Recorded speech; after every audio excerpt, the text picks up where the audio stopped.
What if that nagging feeling in the back of your neck was real? What if those hands reaching out from the dark that you believed were there were there? What if the monster in the basement really existed? And what if there was really something under the bed? Would you have the courage to face your fears? Hello, brave souls. Today is episode 1 of hopefully a 10-part episode of a person starting from the beginning of the zombie apocalypse, working their way all the way through to the end. So I hope you guys enjoy. It's a little different than normal. Usually I do small little one-off stories, but I think it'd be more interesting to have just a longer, meatier story to sink your teeth into. So this is called The Dead Wake. It's episode 1, First Light. The radio crackled to life at 5:47 a.m., jolting me from the kind of sleep that only takes about 16 hours of running electrical through a half-gutted office building. The voice was shaky, unprofessional, not the usual morning DJ I had grown accustomed to during the pre-dawn routine. Reports coming in from hospitals across the tri-state area. We're getting unconfirmed accounts of violent attacks, and Static swallowed the rest. I rolled out of bed, my back protesting the sudden movement.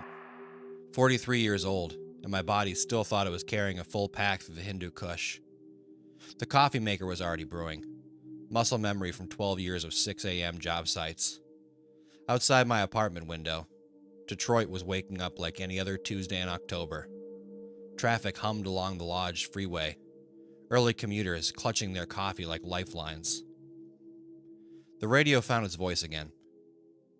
CDC is advising people to avoid contact with individuals showing signs of extreme aggression or... I switched it off. Fear-mongering sold ads, and I had real work to do. My phone buzzed.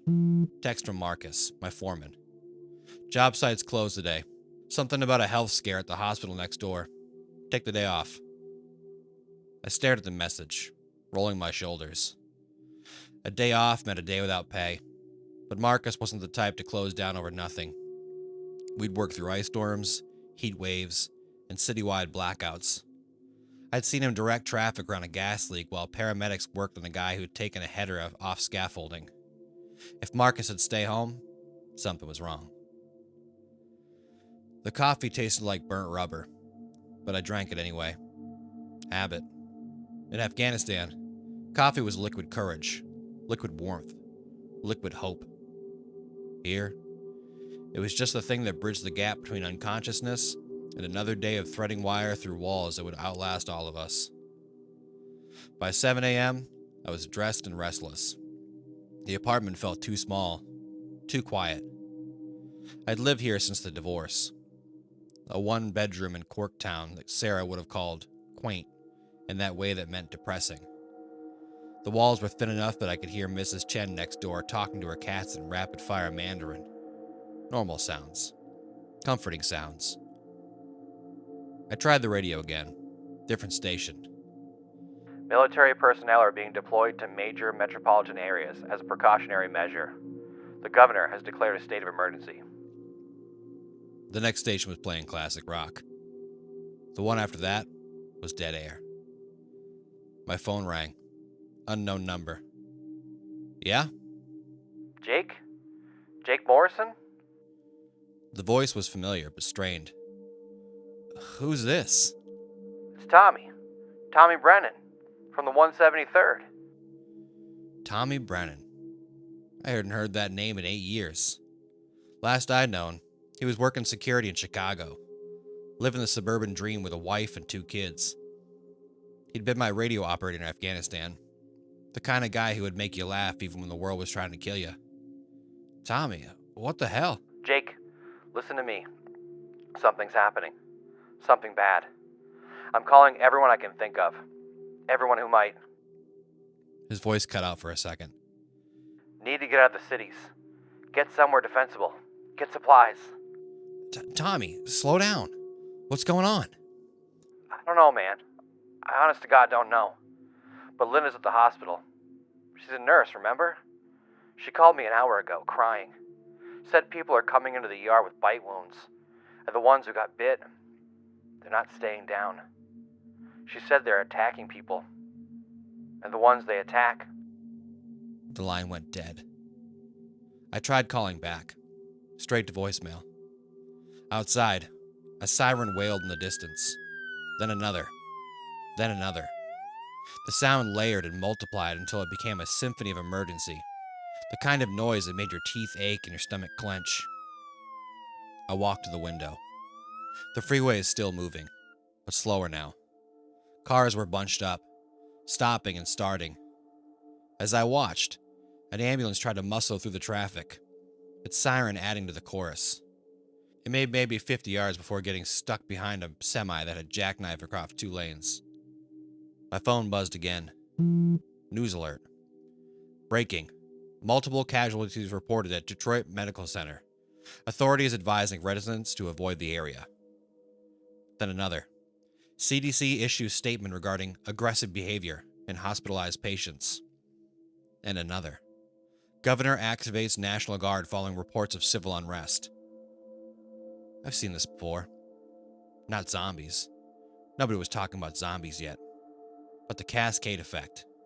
The way panic spreads faster than facts. The way normal people make decisions that seem rational in the moment, but look insane in hindsight. I'd watched it happen in Kabul, when the Taliban rolled through the outer districts. One day you're buying bread from the same vendor you've known for months. The next day a shop is empty, and there are bodies in the street. The difference was, in Afghanistan, we knew who the enemy was. I opened my laptop and started checking news sites. The reports were scattered, inconsistent. Hospital lockdowns in Detroit, Chicago, New York. Unexplained violence in Atlanta. Mass casualty events in Los Angeles. The language was careful, clinical. Nobody was saying what they were really thinking. But I knew, in my gut, in that place where instinct lives, I knew we were looking at something bigger than civil unrest or a bad flu season. I'd felt this feeling before. The electric tension that comes right before everything goes to hell. I started making a list. Water, food, first aid supplies, batteries, radio, flashlight. My service pistol was locked in the gun safe, along with 3 magazines and a box of 9mm rounds. Not much, but more than most people had. The phone rang again. Marcus. Jake, you watching the news? Yeah. Good. Listen, I'm closing the business for a few days, maybe a week. Something's not right, and I've got a wife and kids to think about. You got somewhere to go? I thought about it. My ex-wife was in California with her new husband. My parents were dead. My sister lived in Portland, and we hadn't spoken in 2 years. I had drinking buddies, work acquaintances, but nobody I'd call in a crisis. I'll figure it out. You sure? My brother's got a place up north. Hunting cabin near Traverse City. Off the grid, lots of land. He's got room if you want. I'm good, Marcus, thanks. Alright, but Jake, whatever this is, it's not going to be over in a few days. I can feel it. And if I'm right, the cities are going to be the worst places to be. The line went quiet for a moment. In the background, I could hear his kids playing, their voices high and carefree. Normal sounds from a normal life. Take care of yourself, Jake. You too. After he hung up, I sat in the kitchen and thought about what Tommy had said. Get somewhere defensible. Get supplies. It was good advice. Military advice. The kind of thing you learn when staying alive is a full-time job. I grabbed my keys and headed for the door. The hardware store would be open. And if I was lucky, it wouldn't be crowded yet. People were still in the denial phase. Still thinking this was something that happened to other people in other places. By afternoon, that would change. The hallway smelled like Mrs. Chen's cooking and industrial disinfectant. I could hear a television through one of the doors. The urgent cadence of breaking news. At the end of the hall, Mr. Rodriguez was standing in his doorway, still in his bathrobe, staring at his phone. Morning, Mr. Rodriguez. He looked up confused. Jake, did you hear? They're saying the hospital is under quarantine. There's military vehicles and hazmat suits. The whole thing. I heard something about that. My cousin works maintenance there. He called me 20 minutes ago. Said they're not letting anyone in or out. Said there were incidents. Incidents? People attacking each other. Patients attacking doctors. Mr. Rodriguez lowered his voice. He said some of the people who got attacked, they didn't stay down. They got back up and started attacking others. I felt that familiar tightness in my chest. The same feeling I'd had when our convoy took a wrong turn in Helmand Province and ended up in a Taliban stronghold. Recognition. The moment when you realize the situation is about to get much worse. You got family elsewhere, Mr. Rodriguez? My daughter lives in Grand Rapids. She's been calling. Wants me to come stay with her. Might not be a bad idea. He nodded slowly. Yeah. I think you're right. I left him standing there, still holding his phone, still trying to process what he'd heard. The elevator was broken. Had been for 2 weeks. So I took the stairs. 5 flights down, past the smell of bacon and the sound of morning routines. In the lobby, the building manager was talking to a guy in a police uniform. They stopped talking when they saw me.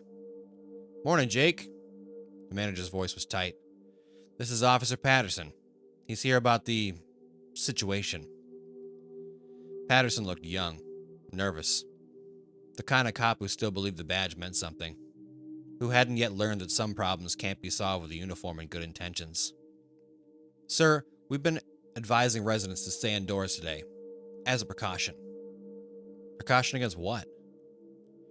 There have been some incidents in the area. We're still investigating. But until we know more, what kind of incidents? Patterson looked at the manager, then back at me. Are you military? You sound military. Former. Then you'll understand. We've got a situation that's evolving. Multiple casualties. Unusual behavior patterns. The brass is calling in public health emergency. But between you and me, it feels like something else. I nodded. How long you been on the force? 3 years. You ever see anything like this before? No, sir. And I hope I never see it again. Outside, the city was waking up to its last normal day. People walked past with their coffee and their phones, heading to jobs that wouldn't exist by the end of the week. A jogger ran by, earbuds in, completely oblivious to the police car parked across the street or the helicopter circling overhead. I walked 3 blocks to Miller's Hardware, the kind of place that had been in the same family for 40 years. The owner, Jim Miller, was a Korean war vet who still opened at 7 a.m. sharp and knew every customer by name. If anyone would have supplies, it would be him. The store was busier than usual. Not panic busy, but busy enough to notice. People were buying flashlights, batteries, bottled water. A woman in yoga pants was arguing with her husband about whether they needed a generator. A guy in a suit was loading up duct tape and plastic sheets. Jim was behind the counter, ringing up a customer. When he saw me, he nodded toward the back of the store. Jake, you need the usual? Not today. I need to prep for a storm. He understood. In his generation, you didn't explain everything. You said what you meant and trusted the other person to fill in the blanks. How big of a storm? Category 5. He rang up the customer and walked over to me. Follow me. We went to the back room, where Jim kept the good stuff. Military surplus, professional-grade equipment, things that weren't quite legal to sell to the general public, but somehow found their way onto the shelves anyway. You heard something I haven't? He asked. Maybe. You been watching the news? All morning. And I've been getting calls from my nephew in Chicago. He's a paramedic. Says the hospitals are going crazy. People attacking each other, EMS crews getting assaulted.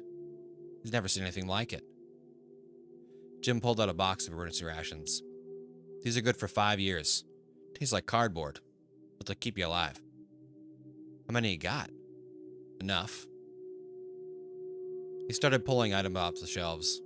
Water purification tablets, emergency blankets, a hand crank radio, a A first aid kit that looked like it could stock a small clinic. You thinking about leaving the city? He asked. Maybe. You? I got a place up north. Hunting cabin. Off the grid. I was thinking about closing the store early. Heading up there for a few days. Until this blows over. You think it's gonna blow over? Jim looked at me for a long moment. I was in Korea when the Chinese crossed the Yalu River. I know what it looks like when everything changes overnight. And Jake? Yeah? This feels like one of those times. I paid for the supplies and loaded them into my truck. The total was more than I'd spent on anything except rent in the past 6 months. But money wasn't going to matter if Jim was right. By the time I got back to the apartment, the radio was reporting National Guard deployments in 6 states. The president was scheduled to address the nation at 4 p.m. The stock market had opened down 800 points. I carried the supplies upstairs, past Mr. Rodriguez's empty apartment and Mrs. Chen's increasingly frantic conversations with her cats. In my kitchen, I spread everything out on the table and started packing. The military had taught me to travel light, but this wasn't about mobility. This was about survival. Water for 2 weeks, food for a month, medical supplies for anything short of surgery. Everything I'd need to last until the government got its act together or the situation resolved itself. Assuming it would resolve itself. My phone rang. Unknown number again. Yeah? Jake, it's me again, Tommy. Tommy, where are you? The line cut out. I'm in my car, heading north. Jake, it's happening here too. Chicago's going to hell. The hospitals are overrun. The police are pulling back. And the guard is setting up perimeters around the downtown area. Linda didn't make it out. The words hit me like a physical blow. I'd never met Linda, but I'd heard enough stories to feel like I knew her. Tommy had talked about her constantly during our deployment. The nurse who'd waited for him, who'd married him 6 months after he got back, who'd given him the normal life he dreamed about in a dozen different foxholes. Tommy, I'm sorry, man. She was at the hospital when it started. She called me. Said people were coming in with bite wounds. The ones who got bit were changing, getting violent, attacking other patients, and attacking staff. She said they were setting up quarantine areas, but it wasn't working. The people who got attacked, they were getting back up, even the ones who should have been dead. Where are you now? About 2 hours north of the city. I'm heading to my brother's place in Wisconsin. He's got land and supplies and a good spot. Jake, you need to get out of Detroit. Whatever this is, it's spreading fast. How fast? Fast enough. The news isn't reporting the real numbers yet, but I've been monitoring police frequencies. Every major city is dealing with this. It's not just a few isolated incidents. It's everywhere. Through my window, I could see smoke rising from the direction of downtown. Not the thin white smoke of a house fire, but thick black smoke that spoke of bigger problems. Industrial fires, vehicle fires, the kind of smoke that comes when infrastructure starts to break down. Tommy, what exactly are we dealing with here? I don't know, man. But Linda's last call, she said the people who got attacked, they weren't breathing. No pulse, no brain activity, but they were moving. They were attacking people. And when they bit somebody... He trailed off. And they bit someone what? The person they bit would die. And then they'd get back up. I felt the bottom drop out of my stomach. You're talking about... I'm not talking about anything. I'm just telling you what I saw. What Linda saw. And what I saw when I tried to get to the hospital to find her. The line crackled with static.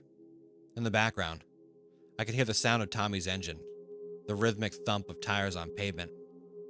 Jake, I gotta go. I'm almost to my brother's place. But listen to me. Get out of the city. Get somewhere defensible. Get supplies, and whatever you do, don't let anybody who's been bitten get close to you. Tommy. I gotta go. Take care of yourself, man. And if you make it through this, try to find me. We're gonna need all the good people we can get. The line went dead. I sat in my kitchen, staring at the supplies spread across the table, Water, food, medical supplies. Everything I'd need to survive whatever was coming. But looking at it all, I realized I was preparing for something I didn't understand. Something that might not follow the rules of conventional survival. The radio was playing classical music now. No news, no updates, just Mozart. As if the world hadn't just changed forever. I picked up my service pistol and checked the magazine.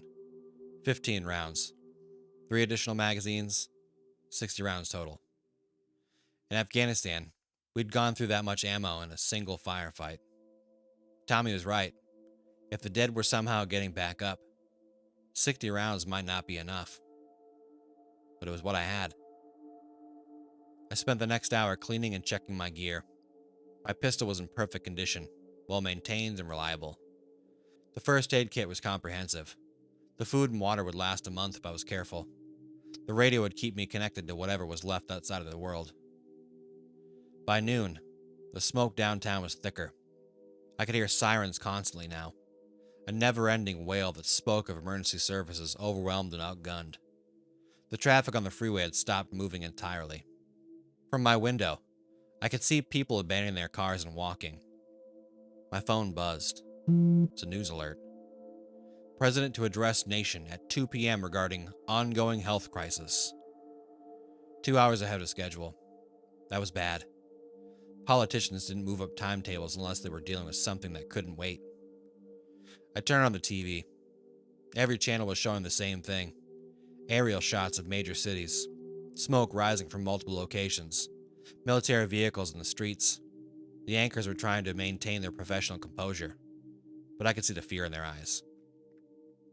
Reports of similar incidents in London, Paris, and Tokyo suggest this may be a global phenomenon. CDC director will join the president for this afternoon's emergency address. Authorities are urging calm while they investigate what appears to be a coordinated series of attacks. I switched it off. I'd heard enough. The apartment felt smaller than ever. I walked to the window and looked out of the city I'd called home for the past 5 years. Detroit had been beaten down before, had come back from the brink more than once. This felt different, though. This felt final. A knock at the door made me jump. I looked through the peephole and saw Mrs. Chen, still in her bathrobe, holding one of her cats. Jake! Jake! Are you there? I opened the door. Mrs. Chen, what's wrong? I heard what Officer Patterson said about staying inside, but I need to get to the market. Mr. Whiskers is out of food and... Mrs. Chen, I don't think you should go out today. But he needs his food. Special food for his kidneys. I looked at the cat in her arms. An ancient tabby who'd been ancient when I'd moved in.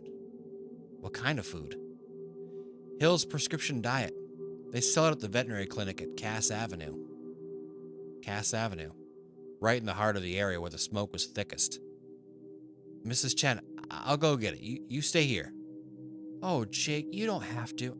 I'm going out anyway. Give me the prescription. She handed me a crumpled piece of paper with the cat's information. You're very kind. Very kind. I looked at her. 80 years old. Living alone with 3 cats. Probably haven't left the building in weeks. The kind of person who'd gone completely helpless when the world fell apart. Mrs. Chen, do you have family? Someone you could stay with? My daughter lives in California. She's been calling, wanting me to visit. But I can't leave my cats. Maybe you should call her. See if she can come get you. You think it's that bad? I looked at her wrinkled face, her worried eyes. She'd lived through the Cultural Revolution, had seen her share of chaos and uncertainty. If anyone could recognize when it was time to run, it would be her. I think it might be. She nodded slowly. I'll call her. I grabbed my jacket and keys. The pistol went into a shoulder holster, concealed under my work shirt. Not legal to carry without a permit, but legality was becoming a flexible concept. The veterinary clinic was 15 minutes away on a normal day. Today, it took me about 45 minutes to navigate the stopped traffic and blocked streets. The closer I got to downtown, the worse it became. Abandoned cars, broken windows, people walking in groups with grim expressions. And bodies. Not many, but enough to notice. People lying in the streets, in doorways, in parking lots. Some looked like they'd been in accidents. Others looked like they'd been attacked. All of them were still, except for the ones that weren't. I saw my first one outside a convenience store on Michigan Avenue. At first glance, it looked like a homeless person, shuffling along the sidewalk. But as I got closer, I could see the blood on its clothes, the way it moved, and its neck, the way it moved without purpose or awareness. It saw me and changed direction, moving toward my truck with a lurching, uncoordinated gait. I slowed down, trying to get a better look, and saw its face. Gray skin, milky eyes, dried blood around its mouth, and an expression of pure, mindless hunger. I floored the accelerator. The veterinary clinic was closed, but the lights were on inside. I parked across the street and watched for a few minutes. Through the window, I could see movement. People or things. Couldn't tell which. I was about to drive away when I saw a woman in scrubs come to the window. She saw me and started waving frantically, pointing toward the back of the building. I drove around and found her standing beside a loading dock, fear etched across her face.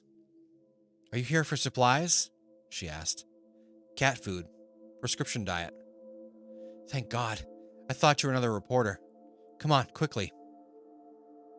She led me inside through the back door. The clinic was in chaos. Overturned furniture, papers scattered everywhere, medical equipment smashed. In the corner, a man in a white coat was sitting on the floor, holding a bloody towel to his arm. "That's Dr. Patterson," the woman said. "He got bit about an hour ago. By Mrs. Henderson's poodle." Bit? The dog was dead. I mean, really dead. Heart attack, no pulse, no breathing. But when Dr. Patterson tried to examine it, the thing bit him. And then it got back up and started attacking the other animals. I looked toward the back of the clinic, where I could hear the sounds of animals in distress, barking, howling, the crash of metal cages. Are they all? The ones that got bit are. The others are just scared. Dr. Patterson looked up at me with exhausted eyes. You're not here for treatment, are you?" "It's just cat food. It's a prescription diet." "Kidney disease?" "Yeah." He pointed toward a cabinet. "Help yourself and get out of here as fast as you can." I grabbed several cans of cat food and headed for the door. The woman followed me. "Wait, are you leaving the city?" "Thinking about it." Can I come with you? I don't have anywhere else to go." I looked at her. Mid-30s. Scared but not hysterical. The kind of person who might be useful in a crisis. "You been bit?" No." "You have medical training?" "I'm a vet tech. Some human first aid, but mostly animals." "What's your name?" "Sarah. Sarah Martinez." "I'm Jake. And yeah, you can come. We leave in 1 hour. Whatever you need, get it now." She nodded. "I'll meet you back here in 1 hour." I drove back to the apartment, taking a different route to avoid the worst of the chaos. But the chaos was spreading. More abandoned cars, more broken windows, more bodies, and more of the things that had been bodies but weren't anymore. Mrs. Chen was waiting for me with the 2 cat carriers and a suitcase. "My daughter is flying in tomorrow," she said. "She's going to take me and the cats back to California." "That's good, but Mrs. Chen, tomorrow might be too late." "What do you mean?" "I mean you should leave today, right now." She looked at me with wise eyes. "You're leaving too, aren't you?" "Yeah." "Where will you go?" "North, away from the cities." "Can an old woman and her 3 cats come with you?" I thought about it. Mrs. Chen would slow me down, limit my options. But she was a good person, and good people were going to be short in supply. "Yeah, get your things. We leave in half an hour." I went back to my apartment and packed everything I could carry. Clothes, food, water, medical supplies, ammo, the bare essentials for survival. Everything else, furniture, books, photographs, I left behind. They were just things, and things didn't matter anymore. The radio was still playing classical music. I tried to find news, but every station was either dead air or emergency broadcast telling people to stay indoors and await further instructions. My phone rang. Marcus. Jake, where are you? Home. Getting ready to leave. Good. I'm at the cabin with my family. It's bad out here. Jake, really bad. The highways are jammed, but if you can get to the back roads, you might have a chance. What are you hearing? Military's pulling back to defensive positions. They're not even trying to maintain orders in the cities anymore. And the hospital? He paused. The hospitals are gone, Jake. Overrun. The CDC is saying it's some kind of virus. But the people who get infected, they don't stay dead. I heard something like that too. It's true. I saw it myself when I was getting my family out. Car accident on I-75. Guy was obviously dead. Crushed skull, no pulse. But he got up and started attacking the paramedics. And when he bit one of them... Yeah. Jake, whatever this is, it's not natural. And it's not going to be over in a few days. You need to get somewhere safe and stay there. I'm working on it. Well, good luck, brother. And Jake, if you make it through this, try to find us. We're going to need all the good people we can get. He hung up. The same thing Tommy had said. All the good people he can get. I loaded my truck with supplies and went to Mrs. Chen. She was ready. Her 3 cats and carriers, her suitcase packed with a lifetime of memories condensed into 30 pounds of essentials. Are you sure about this? She asked. I'm sure. We drove back to the veterinary clinic. Sarah was waiting with a backpack and a small suitcase. She looked scared but determined. Ready? I asked. Ready. We loaded the gear and headed north, away from the smoke and chaos of the city. The radio was playing emergency broadcasts now, telling people to report designated evacuation centers. I switched it off. Evacuation centers were death traps, places where desperate people would be packed together with no resources and no escape routes. We drove in silence through the suburbs, past houses where people were boarding up windows and loading cars. Some waved as we passed. Others watched us with suspicious eyes, as if we might be carrying whatever was destroying the world. Maybe we were. The sun was setting by the time we reached the state line. Behind us, the glow of fires lit up the southern horizon. Detroit was burning, and I suspect it wasn't the only city. All across the country, all across the world, the same scene was playing out. Chaos, panic, the breakdown of everything we'd built and believed in. Mrs. Chen was asleep in the passenger seat, one hand resting on Mr. Whiskers' carrier. Sarah was in the back, staring out the window at the darkening landscape. We were 3 strangers thrown together by circumstance, heading into an uncertain future with nothing but hope and determination. It wasn't much, but it was a start. The road stretched ahead of us, dark and empty. Behind us, the world we'd known was ending. But ahead of us, somewhere in the darkness, was the possibility of something new, something better, or at least something survivable. I pressed down on the accelerator and drove toward whatever came next. Episode 2: Into the Dark. We drove through the night on back roads that twisted through farmland and forest, avoiding the main highways where abandoned cars sat like tombstones in the darkness. The radio picked up fragments of emergency broadcasts, martial law declarations, evacuation orders, pleas for calm that sounded increasingly desperate as the hours passed. Mrs. Chen woke up around midnight, disoriented and frightened. Where are we? About 100 miles north of Detroit, I said. Safe for now. She looked out at the dark countryside, dotted with occasional farmhouse lights. It's very quiet. Quiet is good. Sarah leaned forward from the back seat. Jake, we need to talk about where we're going. I mean, we can't just drive around here forever. She was right. I'd been focused on getting away from the city, but I hadn't thought much beyond that. The truck had a full tank when we left, but we were burning through gas quickly on the winding country roads. I know a place, I said. My buddy Marcus mentioned a cabin up north. near Traverse City. His brother owns it. That's still a long way, Sarah said. And we don't know if they'll welcome strangers. We'll figure it out. But even as I said it, I knew she was right. We were 3 people with minimal supplies, heading toward a destination that might not exist or might not have room for us. It wasn't much of a plan. Around 2 a.m., we stopped at a gas station in a small town called Millbrook. The place looked deserted, but the pumps were still working. I filled up the tank while Sarah went inside to see if we could find food and water. She came back empty-handed. Door's locked, but the lights are on. I could see someone moving around inside, but they wouldn't answer when I knocked. Smart, I said. If I owned a business right now, I wouldn't be opening for strangers either.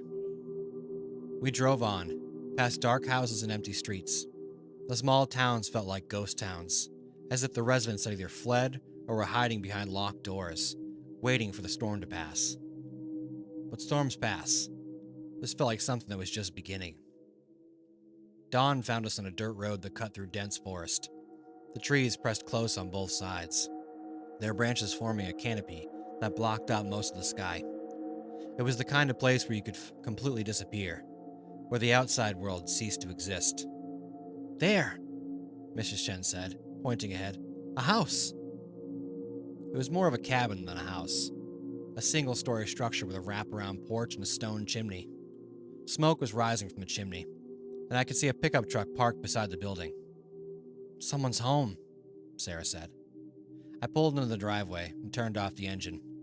The silence was absolute except for the sound of birds and the distant whisper of wind through the trees. Wait here, I said. I got out of the truck and walked toward the cabin. The front door opened before I reached the porch, and a man stepped out. He was in his 60s, wearing flannel and jeans, and he was holding a shotgun. That's far enough, he said. State your business. I'm looking for Marcus Brennan's brother. I was told he had a place up here. Marcus is my brother. Who's asking? Jake Morrison. I work for Marcus. He said you might have room for some folks trying to get away from the city. The man studied me for a long moment. You're the army guy Marcus talks about. That's right. I'm Dave Brennan. And yeah, Marcus called me yesterday. Said you might be coming. He lowered the shotgun. Though he didn't mention he'd bring company. Things changed fast. These are good people. A neighbor and a veterinary technician. Dave looked past me at the truck, where Mrs. Chen and Sarah were watching nervously. Vet tech, huh? That's useful. My dog's been limping for a week. She's good at what she does. All right, you can stay, but there are rules. I'm listening. First rule, everyone contributes. This isn't a charity. You want to eat? You work. Second rule, no one leaves without telling me where they're going. Third rule, anyone who's been bit by one of those things doesn't come inside. You've seen them? Saw one yesterday. Used to be old Pete Collins from down the road. Pete's been dead for 3 years, buried in the cemetery in town. There he was, walking around the property, trying to get into my chicken coop. What did you do? What do you think I did? I put him back in the ground, permanently this time. I nodded. Fair enough. Good. Now get your people and let's get inside. We've got a lot to talk about. The cabin was bigger than it looked from outside. 3 bedrooms, a large kitchen, and a living room with a stone fireplace. The walls were covered with hunting trophies and family photos. It felt like a place where generations of Brennans had come to escape the world. Dave introduced us to his wife, Ellen, a woman in her 50s, who had the kind of practical competence that comes from years of living off the grid. She took one look at Mrs. Chen's cats and said, "They'll earn their keep catching mice." I'm sorry we're imposing, Mrs. Chen said. Honey, if what I'm hearing on the radio is true, we're all going to need each other. The more good people we have, the better our chances. That phrase again. Good people. Over breakfast, eggs from their chickens, bacon from their smokehouse, coffee that tasted like heaven after the gas station swill we'd been drinking, Dave filled us in on what he'd learned. The government's trying to maintain order in the major cities, but it's not working. The National Guard's been deployed everywhere, but they're fighting a losing battle. Every person who gets bit becomes one of them, and once you're infected, there's no coming back. How do you know all this? Sarah asked. Ham radio. I've been talking to operators all over the country. It's the same story everywhere. The cities are falling apart. The government's retreating to defensible positions, and the infection is spreading faster than they can contain it. Infection? I asked. That's what they're calling it. Some kind of virus that reanimates dead tissue. The CDC's been trying to develop a cure, but their labs in Atlanta went dark 2 days ago. Ellen refilled our cups. Dave's been preparing for something like this for years. Not zombies specifically, but societal collapse, economic crash, nuclear war, or a pandemic. We've got food stores, water purification, solar power, weapons. We can last a year without outside help. What about the long term? Sarah asked. Long term? We rebuild, Dave said. But first, we survive, and that makes making some hard choices. He spread a map on the table. This is our area. About 50 square miles of forest, farmland, and small towns. Population was maybe 5,000 before this started. Now it's probably half that, and dropping fast. Where did everybody go? Some fled to the cities before the roads were blocked. Others are holed up in their homes, waiting for the government to fix everything. A few are banding together, trying to form communities. And some, he paused. Some are already dead. How many of these things are out there? Hard to say. I've seen maybe a dozen in the past 2 days, but the number is growing. Every person who dies, every person who gets bit, adds to their ranks. I studied the map. What about supplies, food, fuel, and medicine? There's a small town called Cedar Falls about 10 miles south. Population 800. They've got a grocery store, a pharmacy, a gas station. If we move fast, we might be able to salvage what's left. What about the people there? Most are gone, but there might be survivors, and there are definitely infected. Sarah leaned forward. How many infected? Unknown, but Cedar Falls is a nursing home with 60 residents, if even half of them turned. The implication hung in the air. A nursing home full of infected would be a nightmare scenario. Dozens of things in close quarters, with no escape routes and limited defensive positions. Well, we need those supplies, Ellen said. Our stores will last us through the winter, but not if we're feeding 5 people instead of 2. So we go, I said. But we do it smart. Get in, get what you need, and get out. I can't ask you to risk your lives for us, Dave said. You're not asking. I'm volunteering, and I'm guessing Sarah is too. She nodded. I've got medical training. If there are survivors, they might need help. And I can cook, Mrs. Chen said. I'll stay here and prepare meals for when you return. Dave looked at each of us in turn. All right. Well, we do this by the book. No heroics. No unnecessary risks. We're not trying to save the world. We're trying to survive. We spent the morning planning. Dave had detailed maps of Cedar Falls, including the locations of grocery store, pharmacy, and the gas station. He also had a radio frequency that the local sheriff's department had been using before they went silent. The plan is simple, Dave said. We take 2 vehicles. Jake and I go to the pharmacy and grocery store. Sarah goes to the medical clinic to check for survivors and supplies. We stay in radio contact, and if anyone runs into trouble, we leave. What about weapons? I asked. Dave smiled grimly. That's the one thing we're not short on. He led us to a locked room that looked like a small armory. Rifles, shotguns, pistols, and enough ammo to fight a small war. Everything was clean, well-maintained, and ready for use. Take whatever you're comfortable with, he said. But remember, noise attracts them. If you have to shoot, make it count. I selected a rifle and a pistol, both weapons I'd trained with extensively. Sarah chose a smaller pistol and a knife. Dave took a shotgun and a hunting rifle. One more thing, Dave said. If anyone gets bit, even a scratch, you tell the group right away. No exceptions. And then what? Sarah asked. Then we'd quarantine them and hope for the best. But if they turn... He didn't finish the sentence. We left that noon, driving in convoy down the winding dirt roads that led to Cedar Falls. The forest was beautiful in the autumn sunlight, the leaves turning brilliant shades of red and gold. It was hard to believe that the world was ending when everything looked so peaceful. But appearances were deceiving. As we got closer to town, we started seeing signs of trouble. Abandoned cars, broken windows, doors hanging open, and bodies. Not many, but enough to make it clear that Cedar Falls had not been spared. Jesus, Sarah whispered over the radio. What happened here? Same thing that's happened everywhere else, Dave replied. People panicked, made bad decisions, and got themselves killed. We reached the edge of town around 1 p.m. Cedar Falls was a typical small Midwestern community. Tree-lined streets, neat houses with white picket fences, a main street with local businesses that had been served the same families for generations. But now it looked like a war zone.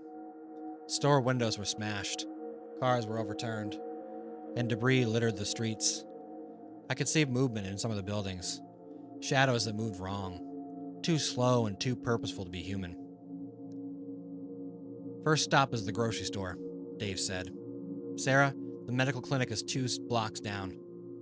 We'll meet back here in 1 hour. What if one of us doesn't make it back? Sarah asked. Then the others leave without them, Dave said.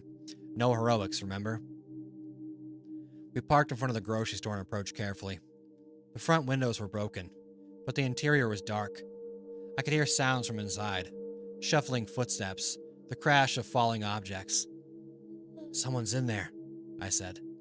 Something, Dave corrected. We entered through the broken window, weapons ready. The store was a mess. Overturned shelves, scattered merchandise, and the smell of spoiled food. But there was still useful stuff. Canned goods, bottled water, medical supplies. Work fast, Dave said. Load up everything we can carry. We started filling bags with supplies, moving as quietly as possible. The sounds from deeper in the store continued, a constant shuffling and bumping that spoke of something moving around without purpose or intelligence. I was loading canned goods when I heard Sarah's voice on the radio. Jake, Dave, I need help. I found survivors at the clinic, but they're trapped. They're infected outside the building. How many survivors? Dave asked. 4. 2 adults, 2 children, and maybe a dozen infected. We'll be there in 5 minutes, I said. Jake, no, Dave said. We stick to the plan. Get the supplies and get out. Dave, there are kids. There are kids everywhere. We can't save them all. I looked at him from across the dark store.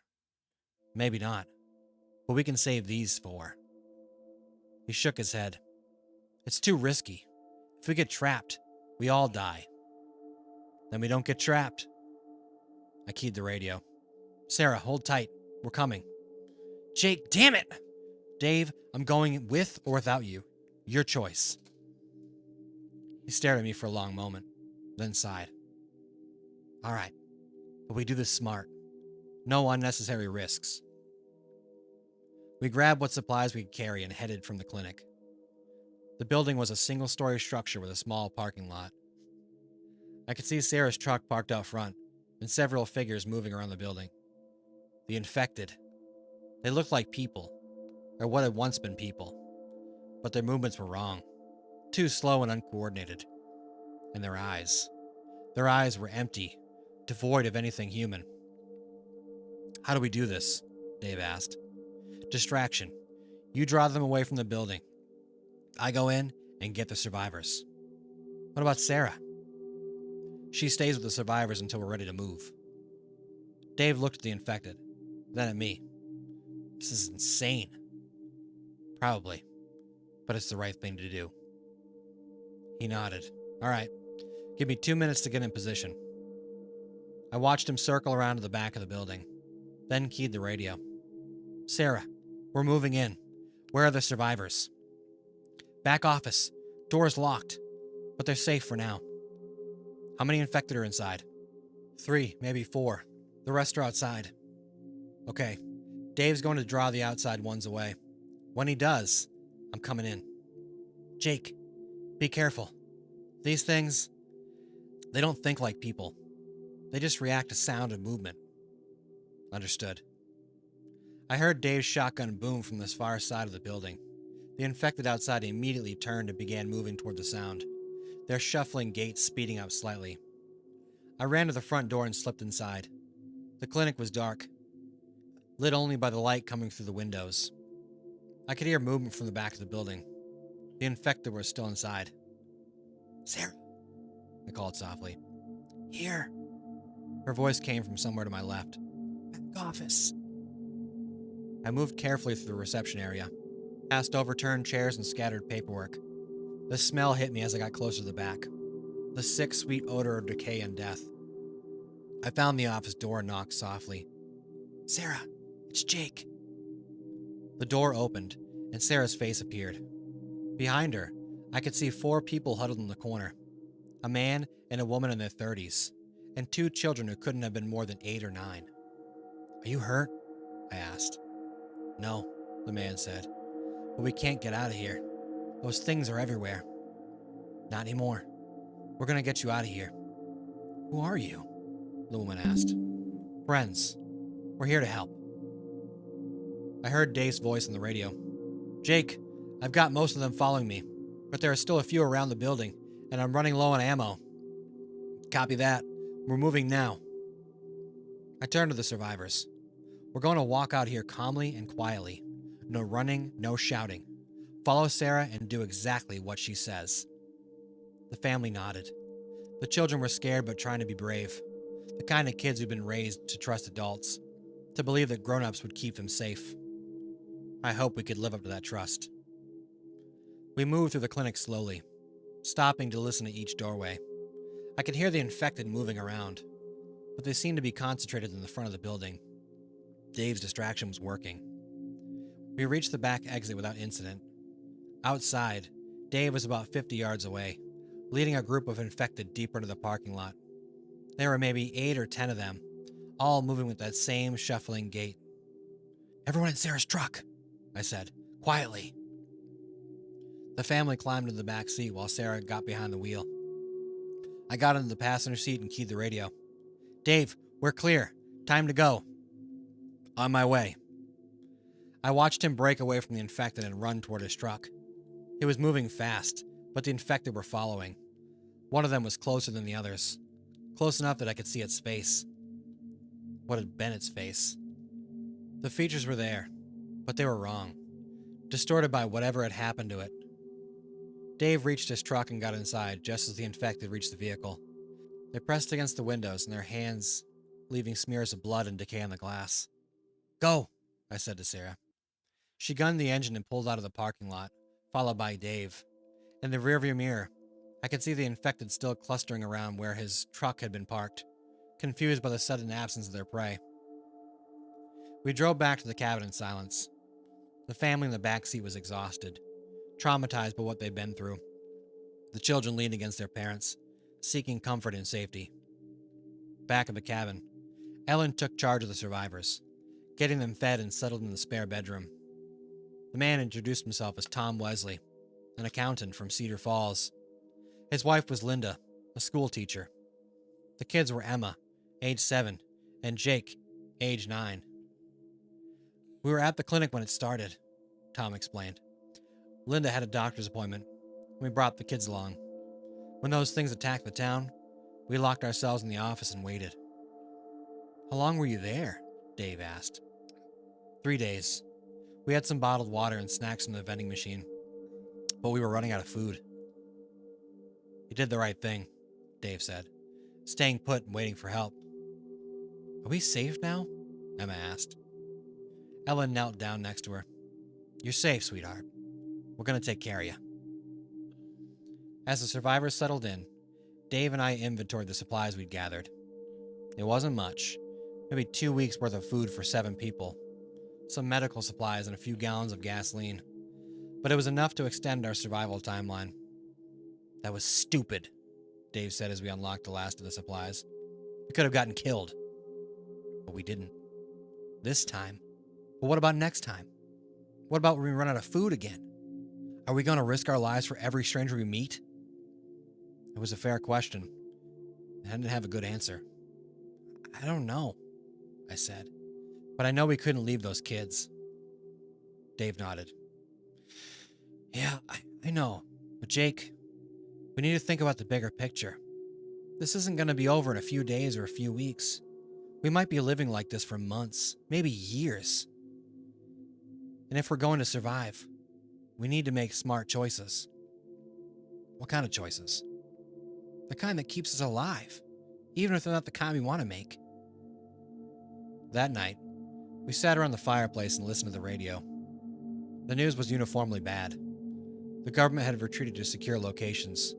The military was fighting a losing battle against an enemy that couldn't be negotiated with or reasoned with, and the infection was spreading faster than anyone had anticipated. How long do you think we have? Sarah asked. For what? Dave replied. Before they find us. Before this place isn't safe anymore. Dave looked into the fire. I don't know. Could be weeks. Could be months.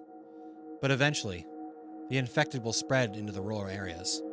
When they do, we'll need to be ready. Ready for what? To fight, or to run, or to die. The cheerful crackle of the fire seemed to mock the gravity of his words. We were 7 people in a cabin in the woods, surrounded by an enemy that couldn't be reasoned with or deterred. Our supplies were limited, our weapons were finite, and our options were shrinking by the day. But we were alive, and for now, that was enough. Mrs. Chen's voice broke the silence. My grandmother used to tell me stories about the war, the Japanese invasion, the long march, the years of fighting. She said the hardest part wasn't the fighting, it was the waiting, the not knowing what was coming next. What did she do? Emma asked. She survived. And she taught me that survival isn't about being strong or brave. It's about being smart and patient and never giving up hope. Do you think we'll survive? Jake asked. Mrs. Chen smiled at him. I think we'll do whatever we have to do, and I think that's enough. Outside, the wind picked up, rattling the windows and making the trees creak. Somewhere in the distance, I heard a sound that might have been a wolf howling, or it might have been something else entirely. I got up and checked the locks on the doors, made sure the windows were secure. Old habits from Afghanistan, where the difference between life and death was often measured in seconds and inches. The world outside was dark and full of dangers we were still learning to understand. But inside the cabin, surrounded by people who had become family through shared adversity, I felt something I hadn't felt in years. Hope. It wasn't much, but it was a start. Episode 3, The Winter Comes. 3 weeks after the rescue in Cedar Falls, the first snow began to fall. I watched it from the cabin's kitchen window while cleaning my rifle. Fat, lazy flakes that could have been beautiful under different circumstances. Now they just meant another layer of difficulty in another already impossible situation. How much food do we have left? Sarah asked, joining me at the window. 2 weeks, maybe 3 if we're careful. I set down the rifle and picked up my coffee. Chicory and dandelion root that Ellen had foraged, since real coffee was long gone. Dave's talking about another supply run. Where? We cleaned out anything useful in Cedar Falls. Traverse City. It's bigger, more stores, more supplies. Yeah, more infected too. I nodded. The radio reports had been getting worse each day. The military safe zones were failing one by one. The government's emergency broadcast stopped 3 days ago, replaced by automated messages telling people to remain calm and await further instructions that would never come. Sarah, can I ask you something? Sure. Why did you come with us? That first day? You could have tried to get to family, gone somewhere else. Why trust a stranger? She was quiet for a moment. watching the snow accumulate on the windowsill. Because I knew you were ex-military, and because... She paused. Because I've been alone for a long time. My parents died when I was 22. I've got no siblings, no husband, no kids. Just me and my job. When everything fell apart, I realized I had nowhere to go. No one to call. I'm sorry. Don't be. It meant I was free to make the smart choice. And going with you was the smart choice. From the living room came the sound of the Wesley children playing quietly with some toys Ellen had found in the storage. They'd adapted to their new reality with the resilience that only children possess. But I could see the strain on their parents. Tom jumped at every unusual sound, and Linda barely slept. Jake. Dave's voice in the doorway. We need to talk. I followed him outside to the front porch. The snow was coming down harder now, creating a white curtain that limited visibility to maybe 50 yards. Good for concealment, bad for spotting threats. What's on your mind? This. He held up a sheet of paper covered in calculations. Food consumption versus remaining supplies. At current consumption rates, we have 11 days left. I thought we had 2 weeks. That was before I factored in the Wesley family. 4 more mouths, and their kids are eating more as they recover from their ordeal. Plus, Ellen's been increasing portions to help them regain strength. I studied his numbers. They were depressingly accurate. So we go to Traverse City. It's not that simple. Look at this. He pulled out a map marked with red X's. These are all the places we've heard on the radio. Places that have been overrun or abandoned. Traverse City went dark 5 days ago. No radio traffic, no emergency broadcasts, nothing. Which means it's either completely dead or completely overrun. Either way, it's dangerous. But it's also our best chance for supplies. Maybe. Or maybe it's a death trap. Jake, I've been thinking about this, and I'm not sure we have a choice anymore. What do you mean? I mean, we might need to make some hard decisions about our group size. I felt a chill that had nothing to do with the snow. Dave, what are you saying? I'm saying we can't feed 9 people indefinitely. The cabin was designed for 2, maybe 4 people max. We're pushing it to the breaking point. So we find more food. Where? We've hit every town within 50 miles. The cities are death traps, and winter's coming, which means no foraging, no hunting, no nothing. I reached against the porch railing, feeling the weight of leadership settling on my shoulders. It was a familiar feeling from Afghanistan, where every decision carried the potential for life or death consequences. So what are you suggesting? I'm suggesting we be realistic. The Wesley family has relatives in Ohio. Maybe they'd be better off trying to reach them. Through infected territory? With 2 small children? Jake, we're all in infected territory. The question is whether we'd be better off as a large group with limited resources or a smaller group with better chances of survival. I wanted to argue with him, to tell him he was wrong. But the numbers didn't lie. We were facing a math problem with no good solutions. Let me think about it. Don't think long, man. Every day we wait, our situation gets worse. That evening, I found myself on the radio watch, listening to the static-filled airwaves for any sign of hope. The amateur radio operators who'd been our lifeline to the outside world were going silent one by one. Either their batteries were dying, or they were. Around 11 p.m., I picked up a weak signal from someone calling himself Lighthouse. This is Lighthouse calling any station. Does anyone copy? I keyed the microphone. Lighthouse, this is Cabin. I copy you. Cabin, thank God. I was starting to think I was the only one left. Where are you located, Lighthouse? Upper Peninsula, Michigan. Small town called Copper Harbor. What's your location? Lower Peninsula, north of Traverse City. Copy that, Cabin. I need to warn you about something. There's been a change in the infected population. I don't know how else to say it, but they're evolving. What do you mean? I mean, they're getting smarter and more organized. I've seen them working together, setting traps, using tools. It's like they're learning. I felt my blood run cold. Are you sure? Positive. 3 days ago, a group of them cornered me in a building. They came at me from 3 different directions, coordinated like a pack of wolves. And yesterday, I saw one of them pick up a rock and throw it at a bird. It's impossible. I thought so too. But Kevin, I'm telling you what I saw. These things aren't just mindless anymore. They're adapting. The transmission cut out in a burst of static. I tried to raise them again, but nothing but silence. I sat in the dark, staring at the radio and thinking about what I've heard. If Lighthouse was right, if the infected were evolving, then everything we thought we knew about survival was about to change. The next morning, I called the group meeting. Everyone gathered in the living room. Dave and Ellen, Sarah, Mrs. Chen, and the Wesley family.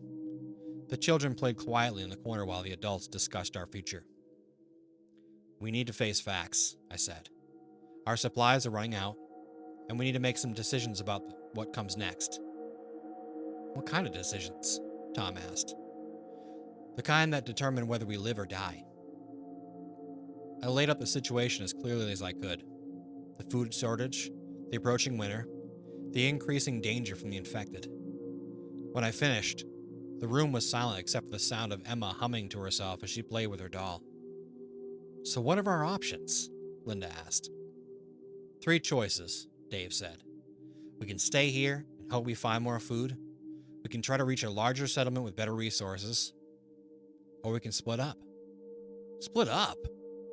Tom's voice was sharp. What do you mean? I mean, some of us go one way, some go another. Smaller groups have better chances of finding food and avoiding detection. You're talking about abandoning us? Linda said. I'm talking about giving everyone their best chance of survival.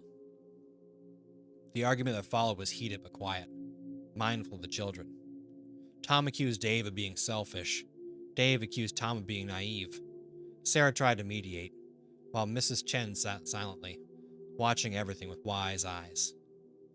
Finally, Ellen spoke up. Stop it, all of you. This isn't helping anyone. The room fell silent. We're not splitting up, she continued. We're not abandoning anyone. We're family now, and families stick together. Ellen, Dave started. No, Dave. I know what you're thinking, and I understand the math, but there has to be another way. What way? Tom asked. We expand our resources. We find other survivors, other groups. We form a larger community. How? Sarah asked. The radio. Jake's been talking to other survivors. There have to be other people out there. People like us who are trying to make it through this. It was a long shot, but it was better than the alternatives. Over the next few days, I spent hours on the radio, reaching out to anyone who would listen. I made contact with a group of survivors in a town called Petoskey, about 40 miles north. They had a fortified position in an old school building and were looking for new members. We've got food for maybe 2 months, Their leader, a woman named Carol, told me. but we need more people. We've got engineers, doctors, teachers, but we need people who can fight. What's the catch? No catch, but the journey here is dangerous. The roads are crawling with infected, and winter's making travel nearly impossible. I discussed it with the group. The consensus was that we had to try. Staying at the cabin meant slow starvation. Traveling to Petoskey was risky, but it did offer hope. We spent a week preparing. Dave and I scouted the route, marking safe houses and identifying potential dangers. Sarah organized medical supplies and helped Linda prepare the children for the journey. Mrs. Chen, despite her age, proved invaluable in planning meals and organizing equipment. The night before we left, I couldn't sleep. I walked outside and found Mrs. Chen sitting on the porch, wrapped in a blanket, watching the snowfall. Worried about tomorrow? She asked. Terrified, I admitted. Good. Fear keeps you alive, but don't let it paralyze you. How do you do it? Stay so calm. She smiled. I'm 82 years old. I've seen war, famine, revolution, and now this. I've learned that the world ends and begins again every day. The trick is to keep moving forward. What if we don't make it? Then we don't. But we'll have to try. And that's what matters. We left at dawn. Our supplies packed into 2 vehicles. Dave and Ellen took the lead in their pickup truck, with Tom and Linda Wesley in the back. Sarah drove the second vehicle, with Mrs. Chen, the children, and me. The first 10 miles were easy. The snow had stopped, and the roads were clear. But as we got closer to the main highway, we started seeing signs of trouble. Abandoned cars, burned buildings, and tracks in the snow that didn't quite look human. Contact. Dave's voice crackled over the radio. 2 infected, and about 100 yards ahead. I could see them through the windshield. 2 figures shambling along the road. Their movements jerky and unnatural. They looked like they had been human once, but now they were something else. Drive around them, I radioed back. Can't. Road's blocked by an overturned truck. We stopped and assessed the situation. The infected hadn't noticed us yet, but they would soon. And according to the map, this was the only route to Petoskey that avoided the major highways. We'll have to deal with them, I said. I'll do it, Dave replied. Stay in the vehicles. No, we do this together. Dave and I got out of the vehicles and approached the infected. They noticed us when we were about 50 yards away, turning with mechanical precision and beginning to shuffle in our direction. Up close, they were even more disturbing. Their skin was gray and mottled, their eyes clouded white.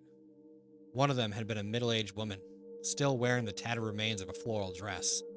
The other was a teenage boy in a Letterman jacket. Remember what I told you, Dave said. Headshots only, and don't let them get too close. We raised our weapons. The infected were maybe 20 yards away now, close enough that I could smell them. A sick, sweet odor of decay and rot. I fired first, my shot taking the woman in the forehead. She dropped immediately, her body crumpling into the snow. Dave's shot followed a second later, and the boy joined her. It was almost too easy, Dave said. Yeah, almost. We dragged the bodies off the road and continued on, but the encounter had shaken everyone. The children were crying, and Linda was holding them close, whispering reassurances that somehow sounded hollow even to her. How many more? Tom asked over the radio. I don't know, I replied, but we keep moving. The next 20 miles were a nightmare. We encountered infected every few miles, sometimes 1 or 2, sometimes small groups. Each encounter meant stopping, fighting, and hoping we didn't attract more with the sound of gunfire. By afternoon, we'd used half our ammo, and were still 15 miles from Petoskey. Worse, the infected seemed to be getting more numerous as we got closer to town. This doesn't feel right, Sarah said. There are too many of them. Maybe they're migrating, Dave suggested over the radio. following the roads toward population centers. But that didn't explain why they all seemed to be heading in the same direction, toward Petoskey. We crested a hill and saw the town spread out below us. What we saw made my blood run cold. Petoskey was overrun. The streets were filled with infected, hundreds of them, all moving with purpose toward the center of town. And in the center, surrounded by a makeshift barricade, was the school building where Carol's group was supposed to be. Jesus Christ. Dave breathed over the radio. They're under siege. As we watched, we could see muzzle flashes from the school building. The survivors were fighting back, but they were vastly outnumbered. We have to help them, Sarah said. We have to get out of here. Dave replied. There's nothing we can do. He was right. Even if we could reach the school, we'd just be adding to the problem. 9 more people to feed, 9 more people to protect, in a situation that was already hopeless. Where do we go? Tom asked. I studied the map. There were other towns, other possibilities, but they were all further away, and we were running out of fuel and supplies. There, I said, pointing to a spot on the map. Mackinac Island. It's isolated, defensible, and it'll be cold enough to slow down the infected, It's an island. Dave pointed out. How do we get there? Ferry, or we find a boat. In winter? It's our best shot, man. We turned around and headed north, leaving Petoskey and its doomed survivors behind. It was a hard choice, but it was the only choice that made sense. The ferry dock was in a small town called Mackinac City. When we arrived, the place was deserted. The ferry was still moored at the dock, but there was no sign of life anywhere. Think it still runs? Sarah asked. Only one way to find out. Dave and I boarded the ferry while the others waited in the vehicles. The boat was old but appeared to be in good condition. More importantly, the keys were still in the ignition. You know how to drive this thing? Dave asked. How hard could it be? It took us about an hour to figure out the controls and get the engines started. But then, the sun was setting, and we were operating on fumes, literally and figuratively. We need to move fast, I said. Load the vehicles and get across before full dark. Loading the ferry with 2 trucks and 9 people was a nerve-wracking experience. The boat rocked and swayed with each vehicle, and I kept expecting to hear the sound of infected approaching from the town. But we made it. As the sun set behind us, we pulled away from the dock and headed across the straits toward Mackinac Island. Think we'll be safe there? Emma asked. Safer, I said. The infected can't swim, and the cold will slow them down. What about food? We'll figure it out. The crossing took 40 minutes, and by the time we reached Mackinac Island, it was full dark. The island was eerily quiet, its famous Victorian hotels and tourist attractions standing empty in the moonlight. We found shelter in the Grand Hotel, a massive structure that had been built back in 1880s. The power was out, but the building was solid and defensible. More importantly, it was empty. Tomorrow we'll explore the island, I said as we settled in for the night. Find food, set up defenses, make contact with any other survivors. What if they are infected here already? Tom asked. Then we deal with them, but for now, we're safe. That night, I stood watching the hotel's veranda, looking out over the dark water toward the mainland. In the distance, I could see the glow of fires, Petoskey burning, or maybe other towns. The world we'd known was ending, consumed by an enemy that couldn't be reasoned with or defeated. But we were alive, and for now, that would have to be enough. Behind me, I could hear the quiet sounds of my makeshift family settling in for the night. Mrs. Chen humming softly to the children, Sarah and Ellen discussing plans for tomorrow, Dave checking and rechecking the locks on the doors. We were 9 people on an island, surrounded by water and winter and the dead. Our supplies were limited, our future uncertain, but we had each other, and we had hope. In the morning, we would start building something new, a life, a community, a chance at survival in a world gone mad. But tonight, we were safe, and that was a miracle enough. Episode 4, and it's called Island of the Lost. The morning mist clung to Lake Huron like a shroud, and I stood on the dock watching the sun struggle through gray November sky. 3 weeks we'd been on Mackinac Island. 3 weeks since we'd abandoned the mainland for what we hoped would be safety. The ferry Straits of Mackinac bobbed gently against the pier, her engines silent. We'd been lucky to find her fuel tanks still half full when we arrived. Jake, Sarah's voice came from behind me. I turned to see her approaching, her veterinary bag slung over her shoulder. Mrs. Chen's asking for you. I nodded, taking one last look at the water. The infected couldn't swim. We'd confirmed that much. But lately, I've been wondering if that would always be the true. The ones we'd encounter in Petoskey had been different, more organized.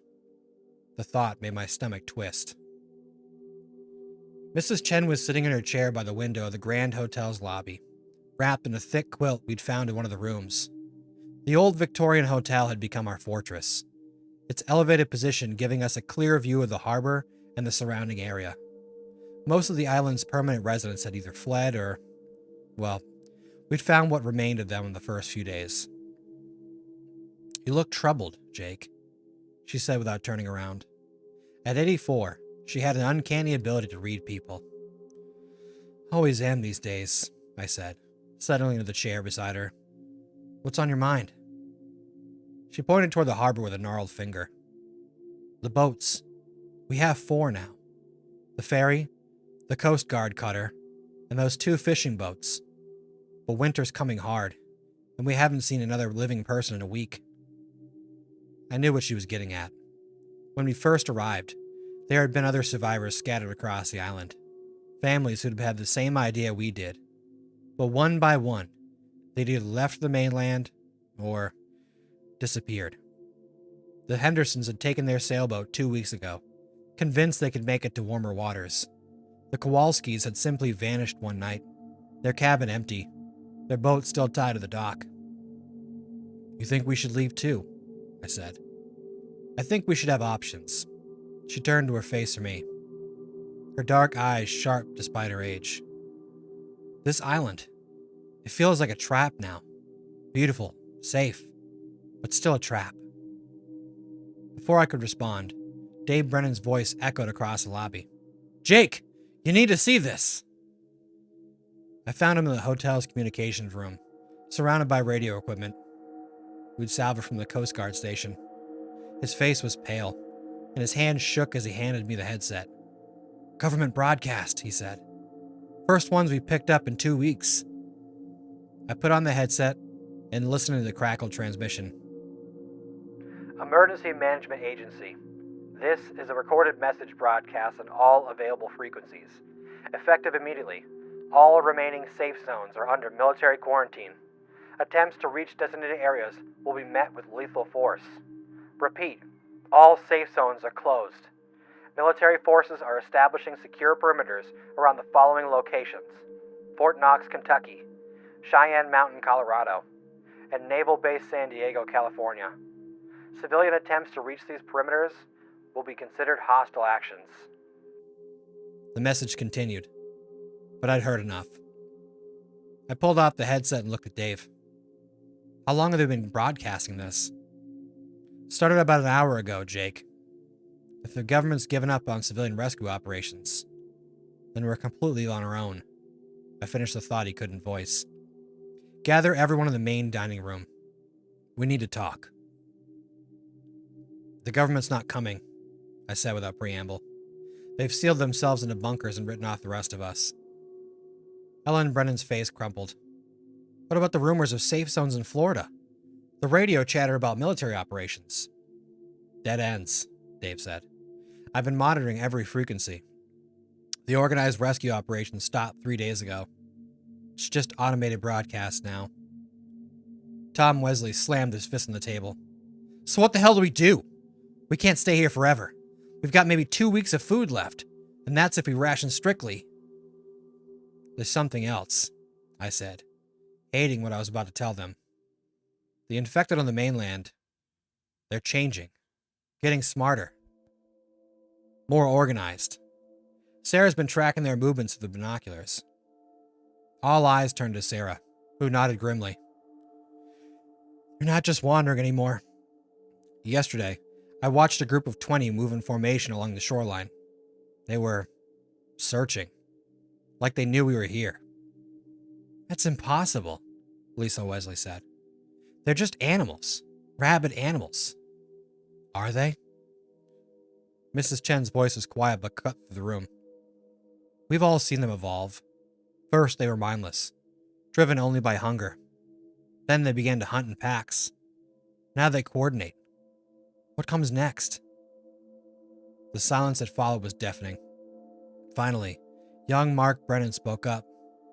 What about the other islands? There are dozens of them in the area. Most are uninhabited, Bobby Martinez said. But there's Beaver Island, about 30 miles northwest. It's bigger and more isolated. Has a small airport, fresh water, and if the infected can't swim. It's worth considering, I said. But we need to think of this through. Moving everyone, all our supplies, in winter conditions. We might not have a choice, Dave interrupted. Look outside. I turned to see what he was pointing at. In the distance, barely visible through the late afternoon haze, dark shapes moved along the Mackinac City shoreline. Even from miles away, I could see them gathering, more and more of them. They know we're here, I said. The next morning brought the first real snow of the season, and with it, a decision that would haunt me for the rest of this nightmare. I was checking the perimeter when I heard the rumble of engines from the harbor. Racing to the dock, I saw a convoy of boats approaching. 3 military rigid-hull inflated boats, moving fast across the choppy water. My heart leapt. Maybe the government broadcast had been wrong. Maybe there were still active rescue operations. But as the boats drew closer, I realized something was off. The lead boat was flying a black flag instead of the American colors. "Everyone inside!" I shouted toward the hotel. "Now!"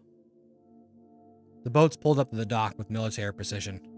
12 men in tackle gear climbed out, their weapons trained in the hotel. Their leader, a tall man with dead eyes and a colonel's insignia, stepped forward. "Mackinac Island survivors," he called out through a megaphone. "This is Colonel Vincent Hayes, formerly of the 82nd Airborne. You are now under the protection of the new Continental Army." I emerged from behind the dock supply shed, my rifle ready. "Never heard of you, Colonel." His laugh was cold. "The old Army's dead, Morrison." "Yeah, I knew who you are. Sergeant First Class Jake Morrison, 75th Ranger Regiment. Your service record's impressive. That's why I'm giving you this chance." "What chance?" "Join us. The NCA is rebuilding America, one secure zone at a time. We take what we need, protect what we can, and eliminate what we can't. Your island's perfect for our northern operation base." "And if we refuse?" "Then you're just another obstacle to clear." I looked back at the hotel, knowing my friends were watching from the windows. 11 people depending on me to make the right choice. The smart choice would be to negotiate, to buy time, to find a way out that wouldn't end with bloodshed. Instead, I thought about the government's abandonment broadcast, and the infected growing smarter, about Mrs. Chen's words about traps. "Counteroffer," I said. "You get back in your boats and leave. We'll pretend this conversation never happened." Hayes shook his head. "You Rangers always were stubborn. Johnson, light up the hotel. Start with the upper floors." The soldier beside him raised a rocket launcher. That's when I learned that 3 weeks of relative safety had dulled my combat instincts. I should have been moving the moment I saw the weapon. Instead, I froze for a crucial second. The rocket streaked toward the Grand Hotel's 3rd floor, punching through the Victorian facade in a shower of splinters and stone. The explosion shook the ground and sent a plume of smoke and debris into the gray sky. "Sarah!" I screamed, firing my rifle at Hayes' men as I ran toward the hotel. The distinctive crack of Dave's hunting rifle answered from an upper window, and one of the soldiers spun and fell. The battle for Mackinac Island lasted 18 minutes. I know because I was staring at my watch when it started, and the second hand had just passed the 18-minute mark when Colonel Hayes put his sidearm to Mrs. Chen's head. She'd been helping Emma Wesley down the stairs when the fighting started. The little girl had been cut by flying glass, and Mrs. Chen had stayed behind to tend to her wounds while the rest of us tried to establish defensive positions. Hayes' men had flanked us through the hotel service entrance. "Enough!" Hayes shouted. "Everyone drop your weapons or the old woman dies." I looked around at what remained of our group. Tom Wesley was down, blood spreading across his chest. Ellen Brennan was clutching her wounded arm. Dave's rifle was trained on Hayes, but from his position, he couldn't get a clear shot. "You have 5 seconds, Morrison," Hayes said. Mrs. Chen looked at me from across the destroyed lobby. Even with a gun to her head, her eyes were calm. "Jake," she said quietly, "remember what we talked about. Options." I understood. She was giving me permission to do what needed to be done. "Go to hell," I said, and dove behind the overturned reception desk. The gunshot echoed through the hotel. Mrs. Chen's body hit the floor with a soft thud that seemed to shake the entire building. Emma Wesley's scream cut through the air like a blade. What happened next wasn't warfare. It was butchery. Methodical combat training of 20 years evaporated in a red haze of grief and rage. I don't remember moving. I don't remember firing. I only remember Hayes' surprised expression as my bayonet punched through his tactical vest, and the wet sound his body made when it hit the marble floor. When the smoke cleared, 11 NCA soldiers lay dead in the Grand Hotel's lobby. One of ours, Tom Wesley, had joined them. Mrs. Chen, the woman who'd become our moral compass, our grandmother, our anchor to a civilized world, was gone. The fire from the rocket strike had spread to the hotel's upper floor. We had maybe an hour before the whole structure was engulfed. I gathered the survivors, now just 9 of us, and we loaded what we could onto the ferry. "Where do we go?" Sarah asked, her face streaked with tears and soot. I looked back at the burning hotel, at Mrs. Chen's body still lying in the lobby. At the scene of our first real defeat, the infected were gathering, in greater numbers on the mainland. The government had abandoned us. Military units were going rogue and preying on survivors. "Beaver Island," I said, like Bobby suggested. "It's isolated, defensible, and it's got that airport. If we can get it secured." "And if we can't?" Dave asked. I thought about Mrs. Chen's words about options, about traps, about the infected growing smarter and more organized with each passing day. "Then we keep moving," I said, "until we find somewhere that works, or until there's nowhere left to go." The ferry's engines coughed to life, and we pulled away from Mackinac Island, just as the Grand Hotel's roof collapsed in a shower of sparks and ash. Behind us, the burning building lit up the winter sky like a funeral pyre. Ahead, the dark water of Lake Huron stretched toward an uncertain horizon. As we crossed the choppy waters, I found myself thinking about the infected we'd seen gathering on the mainland, about Hayes' claims that the NCA was rebuilding America, about the government's final broadcast in their sealed bunkers. The old world was dead. Whatever was coming next, we'd have to build it ourselves, one day at a time, one choice at a time. But first, we had to survive. "Jake," Sarah's voice pulled me from my thoughts. She was standing at the ferry's rail, binoculars trained in the water ahead. "You need to see this." I took the binoculars and looked where she was pointing. In the distance, Beaver Island rose from the gray water like a fortress. But there was something wrong with the picture. Smoke was rising from multiple points across the island. Not the random smoke of abandoned fires, but organized column signal fires. "There are people there," Sarah said. "Survivors." "Maybe," I said, studying the distant shoreline. "Or maybe it's another trap." Behind us, Mackinac Island continued to burn. Ahead, Beaver Island waited for its own secrets and dangers. Below us, the dark water of Lake Huron hid its own mysteries. Winter was coming, and we were 9 people alone in a world that had forgotten how to be human. But we were alive. And as long as we were alive, there was hope. Even if it was beginning to forget what hope looked like. The morning brought news that changed everything. I was on the ferry's bridge, trying to raise someone, anyone, on the radio, when a transmission came through clearer than anything we'd heard in weeks. "This is Dr. Elizabeth Kane, formerly of the Centers for Disease Control, broadcasting from the University of Michigan's Biological Research Station on South Fox Island. If there are any survivors receiving this transmission, please respond. We have made a breakthrough regarding the infected. Repeat, we have made a breakthrough." My hand shook as I grabbed the microphone. "Dr. Kane, this is Jake Morrison broadcasting from Lake Huron. We're a group of 9 survivors currently en route to Beaver Island. What kind of breakthrough?" The response was immediate. "Mr. Morrison, thank God. We've been broadcasting for 3 days with no response. The infection, it's not what we thought. It's not viral, not bacterial. It's something else entirely. Something that might be reversible." Reversible? I could barely believe what was hearing. "You mean there's a cure?" "Not a cure, not yet. But we've isolated the mechanism. The infected aren't dead, Mr. Morrison. They're being controlled. And if we can break that control, Static filled the channel. I tried to raise her again, but the signal was gone. I stared at the radio for a long moment, my mind racing. If Dr. Kane was right, if the infected could be saved, then everything we'd done, every choice we'd made, every person we'd failed to save. Jake? Sarah's voice came from behind me. Did I hear correctly? Did someone say there might be a cure? I turned to face her and saw the same desperate hope in her eyes that I felt in my chest. Maybe. I don't know. But we need to get to South Fox Island. That's another 40 miles north, Dave said, joining us on the bridge. And we don't know what we'll find there. We'll find answers, I said. Or we'll find another dead end. But we have to try.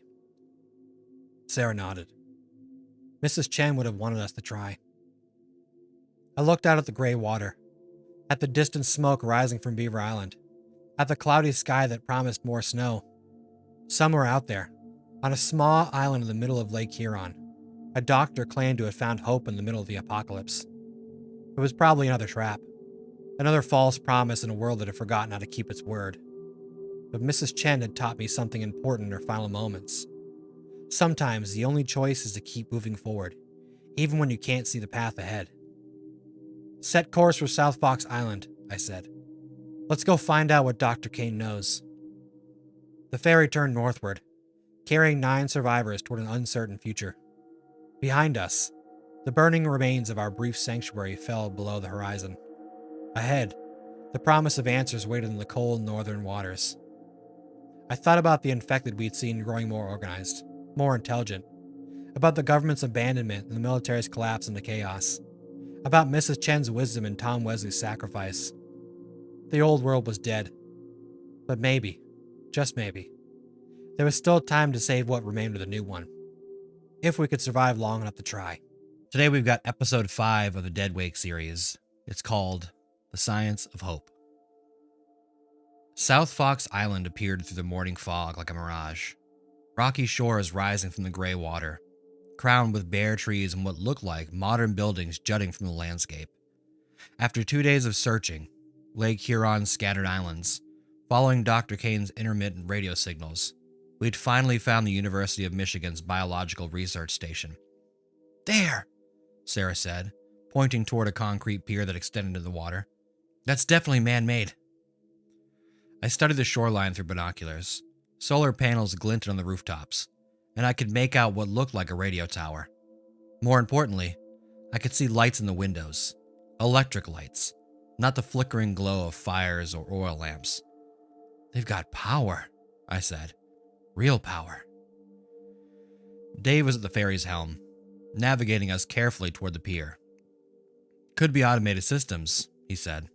Place like this probably had backup generators. Or it could be exactly what Dr. Kane said it was, Ellen Brennan added. She'd barely spoken since the attack on Mackinac Island, since we'd lost Tom Wesley and Mrs. Chen. The bandage on her wounded arm was stained with old blood. As we approached the dock, I saw movement in the buildings above. Figures in what looked like hazmat suits were watching us from behind reinforced windows. One of them was waving. At least they're friendly, Bobby Martinez muttered. The pier had clearly been built for scientific vessels. Clean concrete construction with built-in mooring cleats and what looked like a small crane for hauling equipment. As soon as we tied off, a door opened in the nearest building, and 3 people in full protective gear emerged. The lead figure pulled off their helmet, revealing a woman in her 50s with graying hair and intelligent eyes behind wire-rimmed glasses. Mr. Morrison? I'm Elizabeth Kane. Thank God you made it. I stepped off the ferry, rifle slung but ready. 3 months of survival had taught me never to trust completely, even when I desperately wanted to. Dr. Kane, your radio transmission mentioned a breakthrough? More than a breakthrough, she said, studying our group with obvious concern. But first, we need to get you decontaminated and treated. How long since you've had contact with the infected? 4 days ago, I said. Why? Because what I'm about to show you changes everything we thought we knew about this crisis. She gestured toward the building. Please, bring your people inside. We have food, medical supplies, and answers. but we need to follow protocols. The decontamination process took hours. Showers with industrial-strength soap, full medical examinations, and blood tests that Dr. Kane said would reveal exposure levels. The research station was more sophisticated than anything I'd seen since the breakthrough began. Clean laboratories, working computers, and equipment I couldn't begin to identify.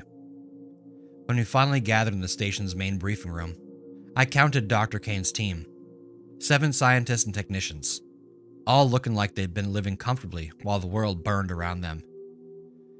"You want to know what the infected really are?" Dr. Kane began, activating a wall-mounted display. "The answer is both simpler and more terrifying than we imagined." The screens showed microscopic images, cellular structures that looked almost crystalline. "This isn't a virus or bacteria," she continued. "It's a synthetic organism, artificially created. The infected aren't sick, Mr. Morrison. They're being controlled." "Controlled by who?" Sarah asked. "We don't know yet, but we know how." Dr. Kane switched to a new image showing brain scans. "The organism creates a secondary nervous system, a biological override that suppresses higher brain functions while enhancing physical capabilities. The hosts are conscious, aware, but unable to control their actions." The implications were awful. Every infected person we'd encountered, everyone we'd been forced to kill, had been trapped inside their own body, aware but helpless. "Jesus Christ," Dave whispered. "They're prisoners." "Exactly. And that's why I said the condition might be reversible." Dr. Kane's voice carried a mix of excitement and exhaustion. "If we can disrupt the control mechanism, we can potentially free them." Lisa Wesley, who had been silent since her husband's death, finally spoke. "How many are we talking about? How many could be saved?" "Potentially all of them. But there's a complication." Dr. Kane brought up a new display showing what looked like a network diagram. "The organism creates a collective intelligence. The infected share information, coordinate actions. That's why they've been getting more organized." "Hive mind," I said. "Precisely.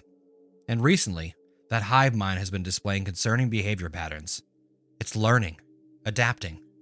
The infected aren't just following programmed instructions anymore. They're problem solving." She switched to the surveillance footage, grainy images of infected moving through an urban area. But these weren't the mindless, shambling hordes we'd first encountered.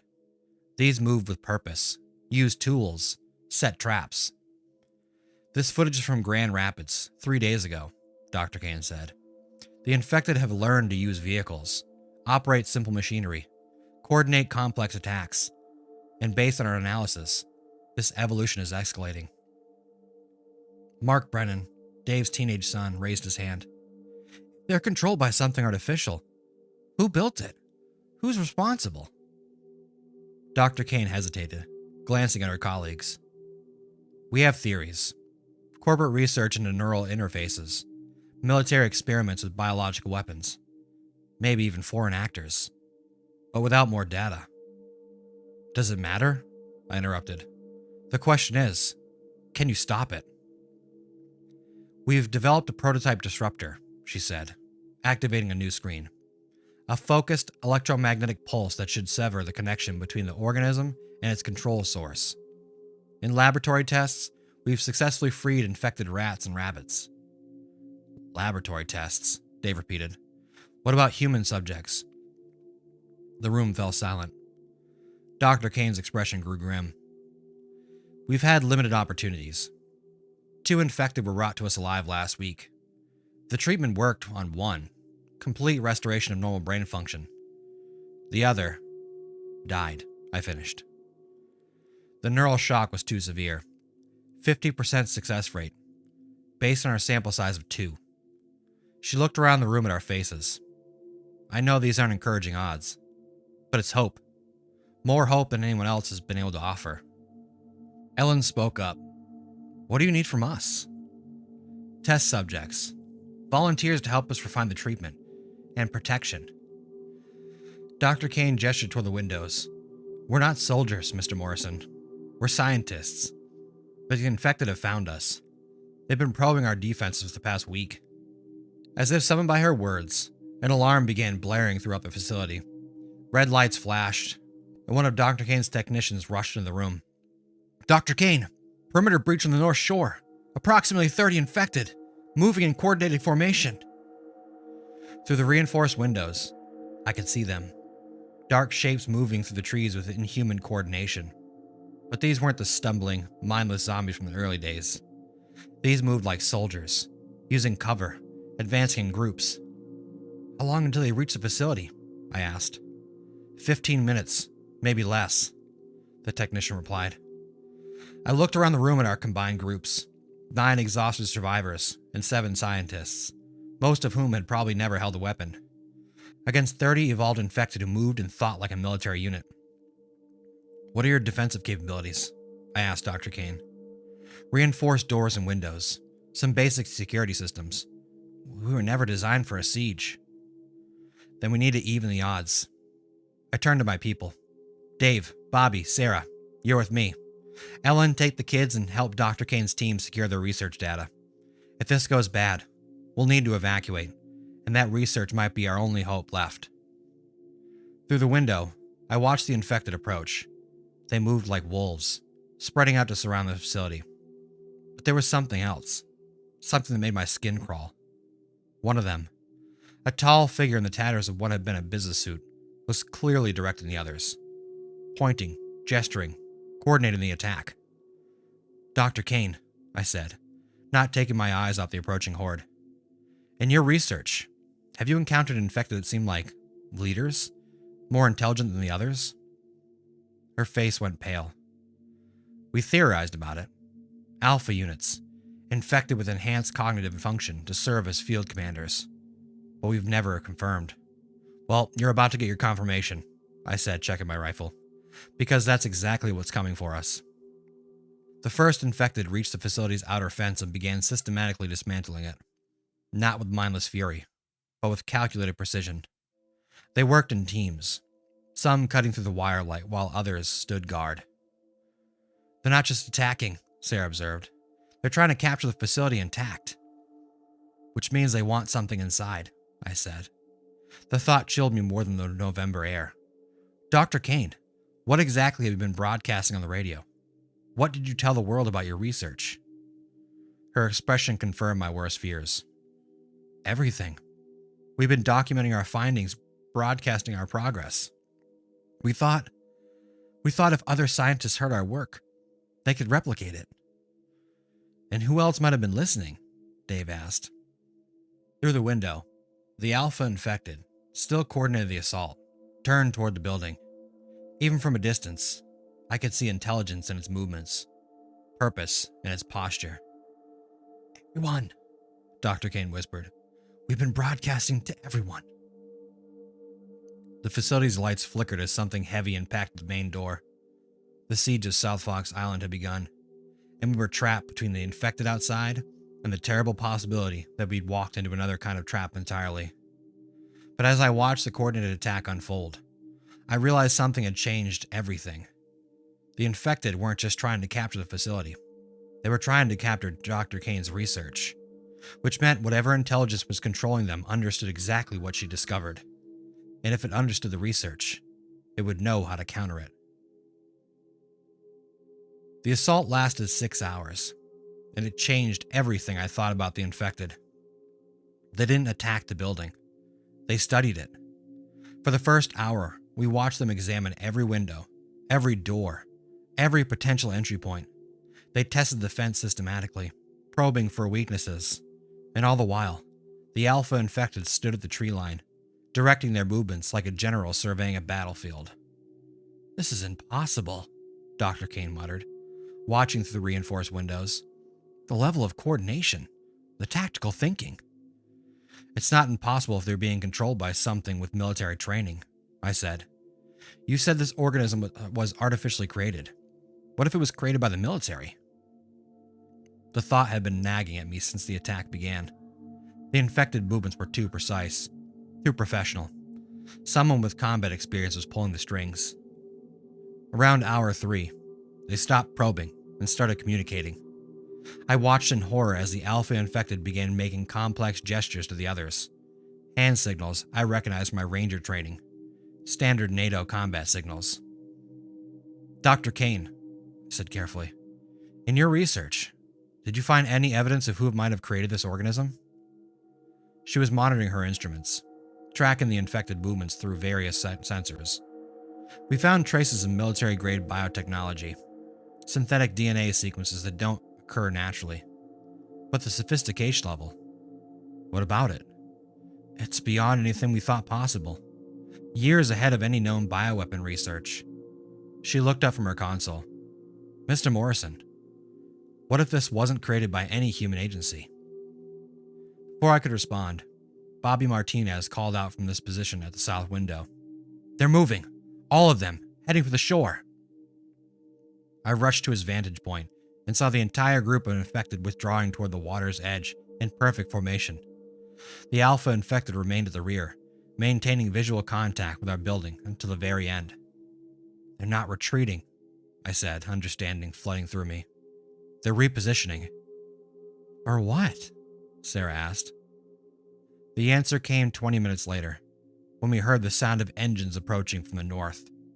Through the morning mist, 3 boats appeared, military patrol craft moving fast across the water. Are those friendly? Dave asked, raising his rifle.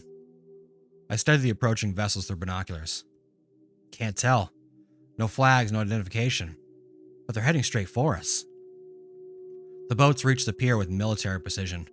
12 figures disembarked, all in full combat gear, moving with the coordinated efficiency of a professional unit. But something about their movements bothered me.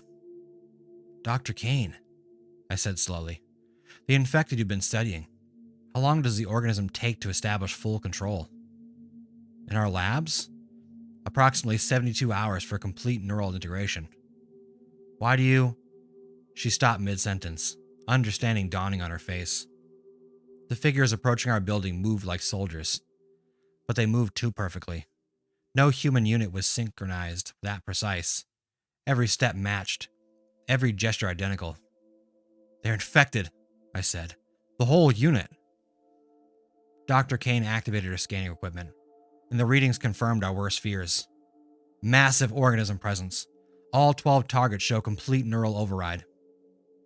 But they're still functioning at a high level, Sarah observed, using complex equipment and coordinating advanced tactics. Which means the organism has learned to preserve useful skills, I said. It's not just controlling them, it's using their training. The infected soldiers reached the building and began what could only be described as a professional siege. Explosive charges were placed at key structural points. Surveillance drones were deployed. One team established overwatch positions, while another began systematic entry procedures.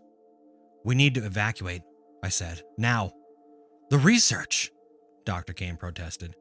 Everything we've learned, all our progress. Won't matter if we're dead or infected.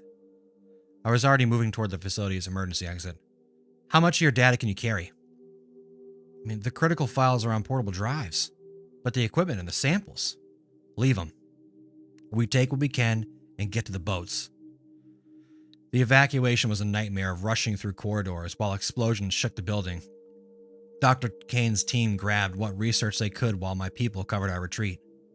Behind us, the sounds of systematic destruction grew louder as the infected soldiers dismantled the facility room by room. We reached the pier just as the ferry's engines roared to life. Dave was already at the helm, while Bobby and Sarah provided covering fire for the scientists scrambling aboard. Jake! Ellen shouted from the ferry's dock. They're coming! I turned to see the infected soldiers pouring out of the research facility in perfect formation. But instead of rushing toward us in mindless pursuit, they stopped at the building's entrance and simply watched. The Alpha infected from the original group appeared beside them, and for one terrifying moment, it looked directly at me. Even across the distance, I could see intelligence in its posture. Not the artificial control of the organism, but something deeper. Something that recognized me as more than just prey. They're letting us go, Sarah said in disbelief. No, I said, understanding with horrible clarity. They're following us. As the ferry pulled away from South Fox Island, I watched the research facility burn behind us. Dr. Kane stood at the rail, tears streaming down her face as months of work went up in flames. "I'm sorry," I said, "but we can rebuild the research. We can't replace the people." "Can we?" she asked.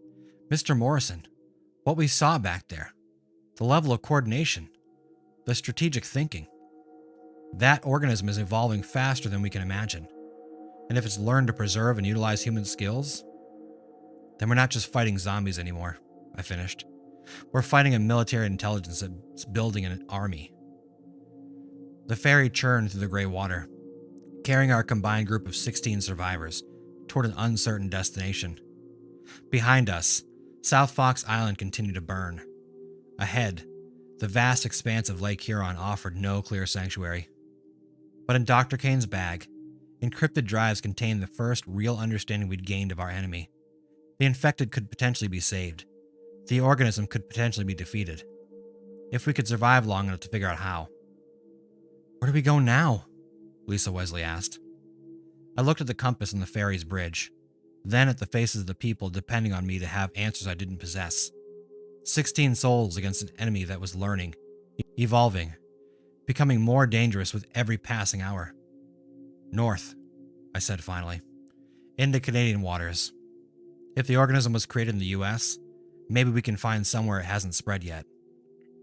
It was a desperate hope, built on nothing more than the wishful thinking. But sometimes, hope is all you have, even when you're not sure what you're hoping for anymore. The radio call came at dawn, crackling through the static like a voice from another world. Any survivors? Any survivors? This is Major Patricia Wells, Canadian Forces, broadcasting from CFB Cold Lake. We have established a secure zone in northern Alberta. Repeat, Canada has established infection-free zones. Please respond if you can receive this transmission. I grabbed the microphone with shaking hands. After everything we've been through, the possibility of actual military support seemed too good to be true. "Major Wells, this is Jack Morrison, broadcasting from Lake Huron. We're a group of 16 survivors, including Dr. Elizabeth Kane from the University of Michigan research team. We have critical information about the infected." The response was immediate. Mr. Morrison, Dr. Kane. Thank God. We've been monitoring your research broadcasts. Can you confirm the organism's artificial origins? "Confirmed," Dr. Kane said, taking the microphone. "We've also developed a potential treatment, though it's experimental." Dr. Kane, this is precisely what we need. The infection crossed the border 3 weeks ago, but our containment efforts have been more successful than those in the U.S. We believe we can secure truly secure zones if we can implement your treatment protocols. For the first time in months, I felt something that might have been genuine hope. A real government response. Secure zones. The possibility of fighting back instead of just running. "Major Wells," I said, "what do you need from us?" Immediate extraction to CFB Cold Lake. We'll send aircraft to your position. But Mr. Morrison, I need you to understand. The situation up here isn't entirely stable. We've encountered organized infected forces attempting to breach our perimeter. Your intelligence about their tactical capabilities would be invaluable. "Organized how?" I asked, though I feared I already knew the answer. Coordinated assaults using captured military equipment. They've learned to operate vehicles, weapon systems, even basic aircraft. Whatever's controlling them has access to military knowledge, and it's applying it strategically. I looked around at our group, at the exhausted faces of people who'd been running for too long. The promise of safety, of a chance to fight back, was exactly what we needed to hear. But something about the transmission bothered me. The signal was too clear, too strong for a broadcast from Alberta, and Major Wallace has responded too quickly, as if she'd been waiting for our specific call. "Major," I said carefully, "can you provide authentication codes? Standard military verification?" There was a pause, just long enough to confirm my suspicions. Mr. Morrison, given the current crisis, normal protocols have been suspended. Time is critical. Can you provide your exact coordinates for our extraction? I looked at Dr. Kane, who was studying the radio with growing concern. Her instruments were showing signal analysis data that made my blood run cold. The transmission was coming from less than 20 miles away. Dr. Kane, I said quietly, scan for other vessels in our area. Her equipment painted a picture that confirmed our worst fears. 3 large ships were converging our position from different directions. Military vessels, moving in coordinated formation. Major Wells, I said into the microphone, we'll need to call you back. We're having some technical difficulties. Mr. Morrison, time is critical. The extraction window is limited. Please confirm your coordinates immediately. I switched off the radio and turned to face the group. We're being hunted. Those ships out there, they're not Canadian rescue forces. How can you be sure? Ellen asked. Because the signal was coming from one of them. Someone's been monitoring our communications, learning our patterns, and now they're closing in. Dave was already changing our heading, steering the ferry toward the nearest cluster of small islands. Could be one of those NCA bastards like we encountered on Mackinac. Or something worse, I said. Dr. Kane, you said the organism is learning, evolving. What if it's learned to mimic human communication? The thought chilled everyone to silence. If the infected could perfectly replicate human voices, human patterns of speech, human knowledge, we need to assume anyone contacting us could be compromised, Sarah said. No more radio responses to unknown parties. Through the morning haze, I could see the shapes of the pursuing vessels growing larger. They were fast, professional, and they clearly knew exactly where we were. There, Bobby Martinez said, pointing toward a rocky outcropping area. That island's got caves. If we can get the ferry hidden. It was a desperate plan, but it was all we had. As Dave guided us toward the small island, I watched the pursuing ships adjust their course to intercept. They were too coordinated, too precise. Human military units had individual variations, slight differences in timing and approach. These ships moved like they were controlled by a single mind. Dr. Kane, I said, in your research, did you find any evidence that the organism could control technology directly?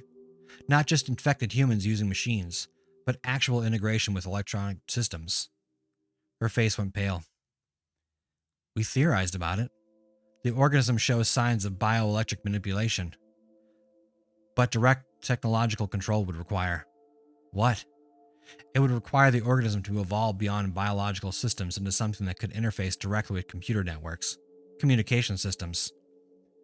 The radio crackled to life again, despite being turned off. Mr. Morrison, you cannot evade us indefinitely. Dr. Kane's research is required for the next phase of development. Cooperation will ensure the survival of your group. The voice was still that of Major Wells, but now it carried an undertone that made my skin crawl. Too perfect, too emotionless, too precise. Jake, Sarah said quietly, if that thing can control our radio, then it knows everything we've said, every plan we've made, every piece of information we've shared. I looked around at the faces of people who trusted me to lead them to safety. 16 souls against an enemy that could think, learn, adapt, and now communicate across vast distances. The ferry reached the island's rocky shore just as the first pursuing vessel came within visual range. Through the binoculars, I could see figures on its deck, human shapes in military gear, moving with that same perfect coordination we'd witnessed before. But there was something new, something that changed everything I thought I understood about what we were fighting. Standing at the bow of the ship was a figure I recognized. Colonel Vincent Hayes, the NCA commander we'd killed on Mackinac Island. The man whose body I'd watched fall to the marble floor of the Grand Hotel. Either I was losing my mind, or the organism had continued to do something far worse than just control the living. It had learned to reanimate the dead. Hey guys, today I've got the 6th part of the Dead Wake series. It's called The Resurrection Protocol. Colonel Hayes shouldn't have been standing on that ship's deck. I'd put a bayonet through his chest 5 days ago. I'd watched him die on that marble floor of the Grand Hotel, blood pooling around his tactical vest. But there he was, directing the assault with the same cold precision he'd shown in life. It's impossible, Dave whispered, lowering his binoculars. You killed him, Jake. We all saw it. The organism, Dr. Kane said. her voice barely audible. If it can preserve neural pathways after death and maintain cellular function through artificial stimulation, you're talking about resurrection, Sarah said flatly. Not resurrection, reanimation. The body becomes a biological machine, powered and controlled by the organism. Dr. Kane's scientific mind was processing the horror, even her voice shook. The original consciousness is gone, but the muscle memory, the learning behaviors, the training, all preserved. The 3 ships had formed a blockade around our small island, their engines maintaining position with mechanical precision. Through the radio, still crackling despite being powered down, Hayes' familiar voice drifted across the water. Morrison, I know you can hear me. You cost us valuable time on Mackinac Island. The organism requires Dr. Kane's research to complete the next phase of integration. Surrender her, and your group will be processed efficiently. Processed? Ellen Brennan repeated. What does that mean? I had a pretty good idea, but I kept it to myself. Instead, I studied our situation. The island was about maybe 200 yards across, mostly bare rock with sparse vegetation. The caves Bobby had spotted here on the far side, accessible only by a narrow path, left us completely exposed. How many rounds do we have total? I asked. Dave did a quick inventory. Maybe 150 between all of us. These aren't soldiers, Jake. Most of the people here have never fired a weapon in combat. Then we make every shot count. I checked my rifle, confirmed the magazine was full. Dr. Kane, how much of your research did you manage to save? She patted the waterproof bag slung across her shoulder. The electromagnetic pulse schematics, the organism analysis, field notes from our successful treatment, enough to rebuild the research if we can find another facility. Good, because we're about to lose the ferry. As if on cue, one of the ships fired a warning shot across our bow. The round punched through the ferry's pilot house, sending splinters of wood and metal showering down on us. Next shot will be center mass, Hayes announced. You have 2 minutes to bring Dr. Kane to the shore. I looked around at the faces of the people counting on me. 16 civilians and scientists against 3 ships full of infected military personnel, commanded by a dead man who knew my combat patterns, my weaknesses, and my training. We're not giving them anything, I said. Bobby, take half the group to those caves. Get them as deep underground as possible. Dave, Sarah, Dr. Kane, you're with me. What's the plan? Sarah asked. We're going to give Hayes exactly what he thinks he wants. The next 90 seconds were controlled chaos. Bobby led the non-combatants toward the caves. I positioned Dave and Sarah at the strategic points along the shoreline. Dr. Kane crouched behind a boulder, her research bag clutched against her chest. Dr. Kane, I called out toward the ships. They want you alive, which means they won't risk a direct assault, but they'll send boarding parties. The first inflatable boats hit the water 30 seconds later. 12 infected soldiers per boat, moving in textbook amphibious assault formation. Hayes remained on the lead ship, coordinating the operation through hand signals. Wait for my mark, I told Dave and Sarah. Let them get close. The boats approached our position with mechanical precision, their occupants scanning the shoreline through advanced optics. These weren't the stumbling zombies from the early days of the outbreak. These were trained killers whose muscle memory had been preserved and enhanced by the organism. At 50 yards, I opened fire. My first shot took out the lead boat's engine, sending it spinning in the water. Dave and Sarah opened up from their positions, their rounds punching through the tactical vests and Kevlar helmets. But the infected didn't react to the wounds the way humans would. Shots that had been immediately fatal barely slowed them down. Headshots only, I shouted. It's the only way to disrupt the organism. The second wave of boats adjusted their approach, using the disabled craft as cover. These infected had learned from the first assault, adapting their tactics in real time. One boat swung wide to approach from our blind spot while the other provided suppressing fire. I rolled behind cover as rifle rounds chewed up the rocks around me. The infected were using military-grade weapons with professional accuracy. This wasn't going to be like our previous encounters. Sarah! I called out. How many do you count? 8 still moving on the beach. But Jake, they're not attacking randomly. They're trying to flank us. She was right. The infected soldiers were executing a classic pincer movement, using their superior numbers to surround our position. In 5 minutes, we'd be trapped. That's when I heard the explosion from the direction of the caves. Bobby! I keyed the radio. Report! His voice came back strained and breathless. They've got divers, Jake, coming up through underwater passages we didn't know existed. We're pinned down. The assault was more coordinated than anything we'd faced. Surface attack to fix us in position. Underwater infiltration to hit our civilians. And Hayes still out there coordinating everything like a chess master moving pieces. Dr. Kane! I shouted. Your electromagnetic pulse device. How small can you make it? The prototype uses a car battery and requires significant power input. She called back. But theoretically, you could build a smaller version using the ferry's electrical system. How long? 10 minutes if I had the tools and components. You've got 5. I looked at Dave and Sarah. We need to buy our time. The next few minutes were pure infantry combat. Fire of movement, cover and concealment, trying to stay alive against superior numbers with better equipment. But the infected had one critical weakness. They moved with perfect coordination, which made their patterns predictable. I used that predictability to set up crossfires, leading them into kill zones where Dave and Sarah could get clean shots. We managed to drop 6 more infected, but ammunition was running low, and reinforcements were already heading for shore from the ships. That's when Hayes himself finally joined the assault. He came ashore in the 3rd wave, moving with the fluid grace of a ranger who'd spent 20 years perfecting his craft. But there was something wrong with his movements. Too perfect and too precise, like watching a machine execute human motion. Morrison! He called out across the battlefield. You cannot win this engagement. The organism has access to every tactical manual you've ever studied. It knows your training, your patterns, your weaknesses. He was right, and that realization hit me like a gut check. Every combat technique I'd learned, every strategy I might employ, was already known to our enemy. The organism had access to decades of military knowledge from infected personnel. But Hayes made one critical error. He'd assumed I'd fight like a soldier.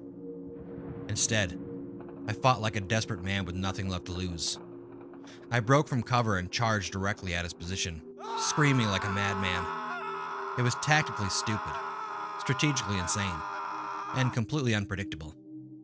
The infected soldiers' perfect coordination faltered for just a moment as their programming tried to process its deviation from the standard combat doctrine. That moment was all I needed. I tackled Hayes at full speed, driving both of us off the rocky outcropping and into the shallow water below. Up close, I could see the truth of what Dr. Kane had theorized. His skin had a waxy, artificial sheen. His eyes showed no pain response when my knife slid under his ribs. The organism was piloting a corpse with the skill of a living man it had once been. But dead men don't feel pain, and they don't get tired. Hayes' return strike nearly caved in my ribs. His fingers locked around my throat with inhuman strength, and I felt consciousness starting to slip away. Through the growing darkness, I could hear more boats approaching the shore, more infected soldiers joining the assault. Then the electromagnetic pulse hit. Dr. Kane had done it, built a working EMP device from the ferry's electrical system in whatever components she could salvage. The pulse rolled across the water like an invisible wave, and suddenly Hayes' grip loosened. His artificial coordination failed, and he collapsed into the water like a marionette with severed strings. All around the island, infected soldiers stumbled and fell as the pulse disrupted their organic control system. But the effect was temporary. Already, some of them were beginning to recover, the organism adapting to the electromagnetic interference. Everyone to the ferry! I shouted, dragging myself out of the water. Now! The evacuation was chaos. Bobby's group emerged from the caves carrying wounded. 3 people had been injured in the underground fighting. Dave and Sarah provided covering fire as we loaded everyone onto the ferry. The engine's already running. Dr. Kane was at the helm, her EMP device smoking and sparking from the overload. The pulse burned out most of the electrical systems, she reported. We've got engine power and basic navigation, but no radio, no lights, No auxiliary power. As we pulled away from the island, I watched the infected soldiers regaining their coordination. Hayes himself was climbing out of the water, his movements still jerky but rapidly improving. The organism was learning, adapting to the EMP attack. But we'd gained something valuable from the encounter. Dr. Kane's electromagnetic pulse worked, not permanently, but enough to disrupt the organism's control. With refinement, with more power, it might be possible to free large numbers of infected simultaneously. Where to now? Dave asked as we limped across the gray water. I looked back at the ships beginning their pursuit, then ahead at the endless expanse of Lake Huron. The organism knew our patterns, our tactics, our every move. It could reanimate the dead and coordinate complex operations across vast distances. But it had also shown us its weaknesses. The control mechanism could be disrupted. The infected could be freed, if only temporary. North, I said. We need to find somewhere with serious industrial power generation. If Dr. Kane can build a larger EMP device, we could potentially free entire cities, she finished. But Jake, the power requirements would be enormous. We're talking about nuclear plant levels of electric generation. Then we find a nuclear plant. I looked around at the faces of our group. 16 people against an enemy that grew smarter and stronger with every passing hour. The organism wants to turn humanity into its collection of biological machines. But people aren't machines. We're unpredictable, chaotic, impossible to fully control. Behind us, the pursuing ships were gaining ground. Ahead, the northern waters of Lake Huron stretched toward an uncertain future. But for the first time since the outbreak began, we weren't just running from the enemy. We were running toward a weapon that might actually work. The nuclear power plant appeared through the morning mist like something from another world. Massive concrete cooling towers rising from the shoreline, surrounded by industrial infrastructure that dwarfed anything we'd seen since leaving Detroit. Bruce Nuclear Generation Station, Dr. Kane read from her salvage charts. 8 reactors, enough to power output to supply half of Ontario. If the facility is still operational. Big if, Dave muttered from the ferry's helm. Place that size would be a prime target for any organized force. Through binoculars, I could see the plant's security perimeter. The fence line was intact. Guard towers showed no obvious damage. And most importantly, steam was still rising from the cooling towers. It's active, I said. Question is whether it's under human or infected control. Our pursuit ships had fallen behind during the night, but long-range radar showed them still tracking our general direction. Hayes and his forces were persistent, methodical, and entirely too patient for my comfort. There! Sarah pointed toward the plant's harbor facilities. Looks like a Coast Guard station. If there are survivors. The radio crackled with static, then cleared to reveal a human voice. Tired, stressed, but definitely human. Unknown vessel approaching Bruce Station. This is Captain Morrison, Ontario Provincial Police. State your business and maintain current heading until cleared to approach. Captain Morrison, no relation, but the coincidence felt like the first piece of good luck since we've had in weeks. Captain Morrison, this is Jake Morrison, U.S. Army Rangers, retired. We're a group of American survivors with critical intelligence about the infected. We also have Dr. Elizabeth Kane, who's developed potential countermeasures. The response came immediately. Dr. Kane? We've been monitoring research broadcasts. Thank God you're alive. Permission granted to dock at Pier 7. But be advised, we've got infected presence in the area, and they've been probing our defenses. The Bruce nuclear station was a fortress. Massive concrete barriers, redundant security systems, and enough backup power to run a small city. As we tied up at the designated pier, I counted at least 50 personnel in various uniforms. Police, military, plant security, and what looked like government officials. Captain Morrison turned out to be a compact woman in her 40s, with the bearing of someone who'd been making life and death decisions for months. She met us at the dock with a full security detail. Dr. Kane, she said without preamble, we need your research. The infected have been organizing, coordinating attacks on critical infrastructure. They hit the Pickering plant 2 weeks ago. and we barely managed to maintain containment. Containment of what? I asked. The reactors. The infected aren't just trying to kill us. They're trying to cause meltdowns. Radiation releases that could make vast areas uninhabitable for decades. If the organism was targeting nuclear facilities, it wasn't just trying to control humanity. It was trying to make the planet uninhabitable for normal human life. Captain, Dr. Kane said urgently, we need to discuss this in detail. The organism is far too sophisticated than initial reports suggested. It's artificial, it's learning, and it may have capabilities we haven't even discovered yet. The briefing took place in the plant's emergency command center, a bunker designed to coordinate response to nuclear accidents. But instead of reactor emergencies, we were planning for something far worse. Show them the footage, Captain Morrison said to one of her technicians. The main screen display showed security camera footage recordings from various locations. But these weren't random infected attacks. The footage showed coordinated assaults on power substations, communication facilities, transportation hubs. The infected were systematically dismantling civilization's infrastructure. They're not just spreading randomly, the technician explained. They're targeting specific vulnerabilities: power grids, water treatment, food distribution networks. They're trying to force survivors into smaller and smaller pockets. Hurting us, I said, like cattle.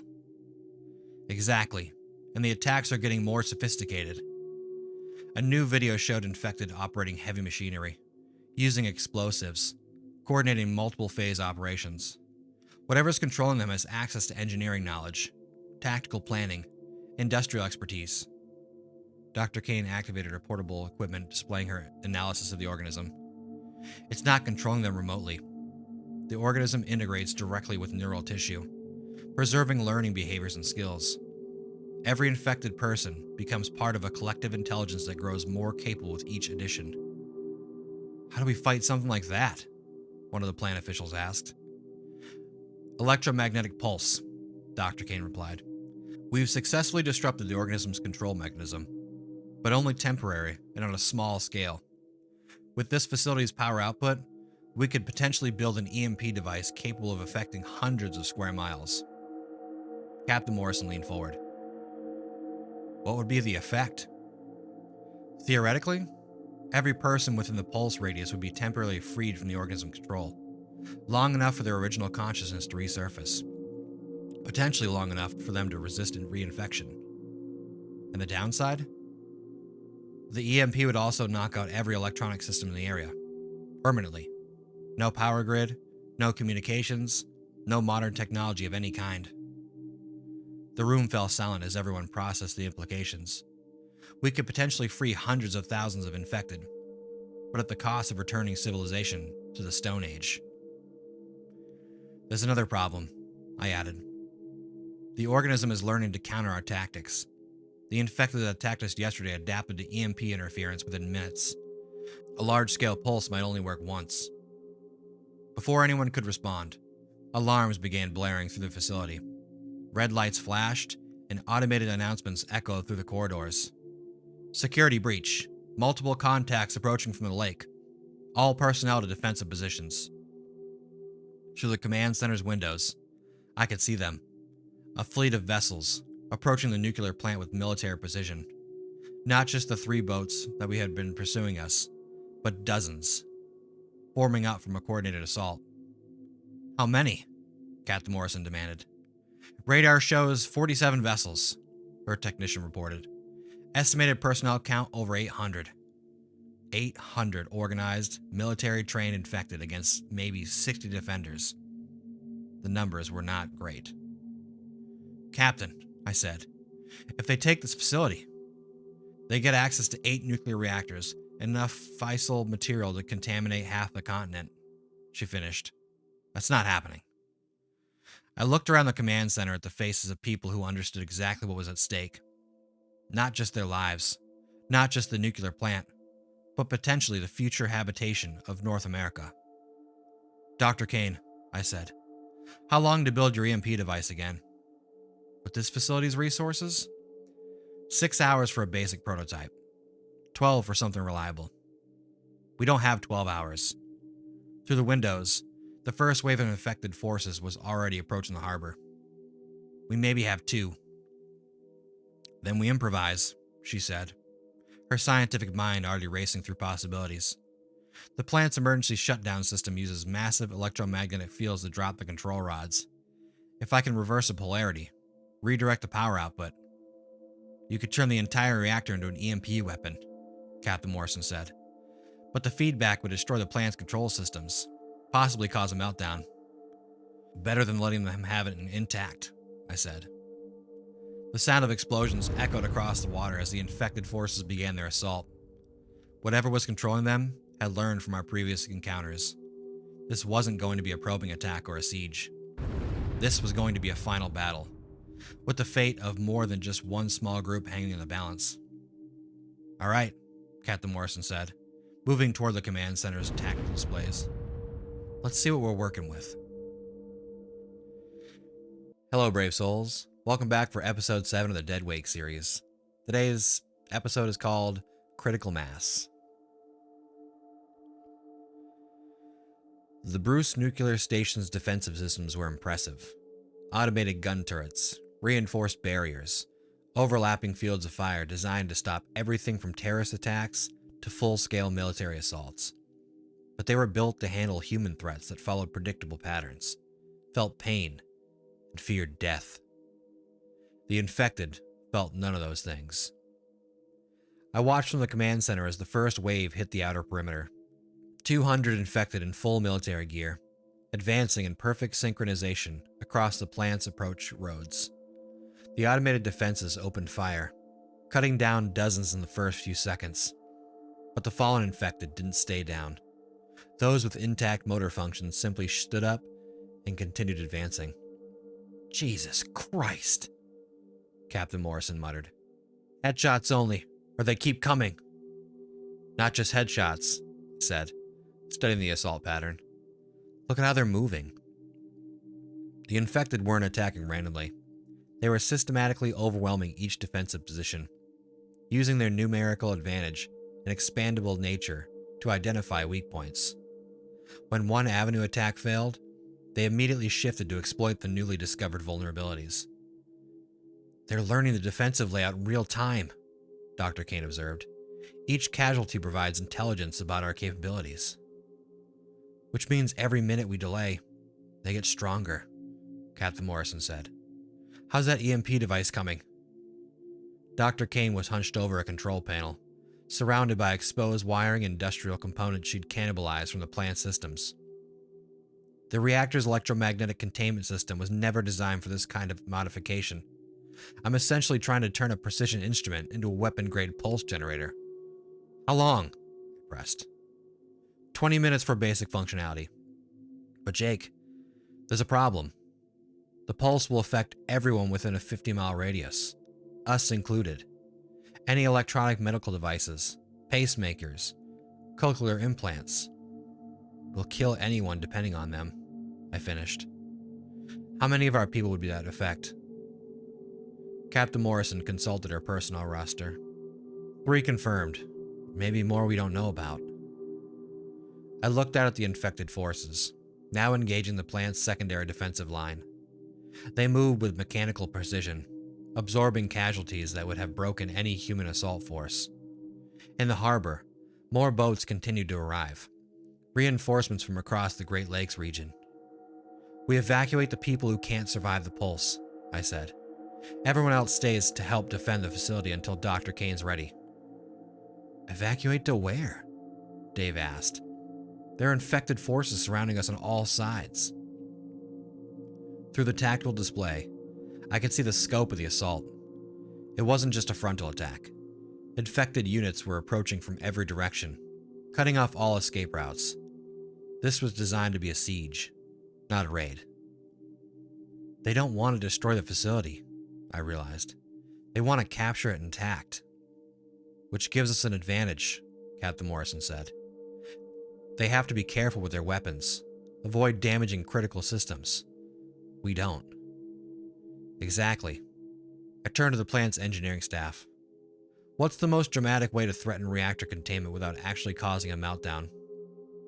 The chief engineer, a woman named Roberts, looked horrified. You're talking about nuclear blackmail?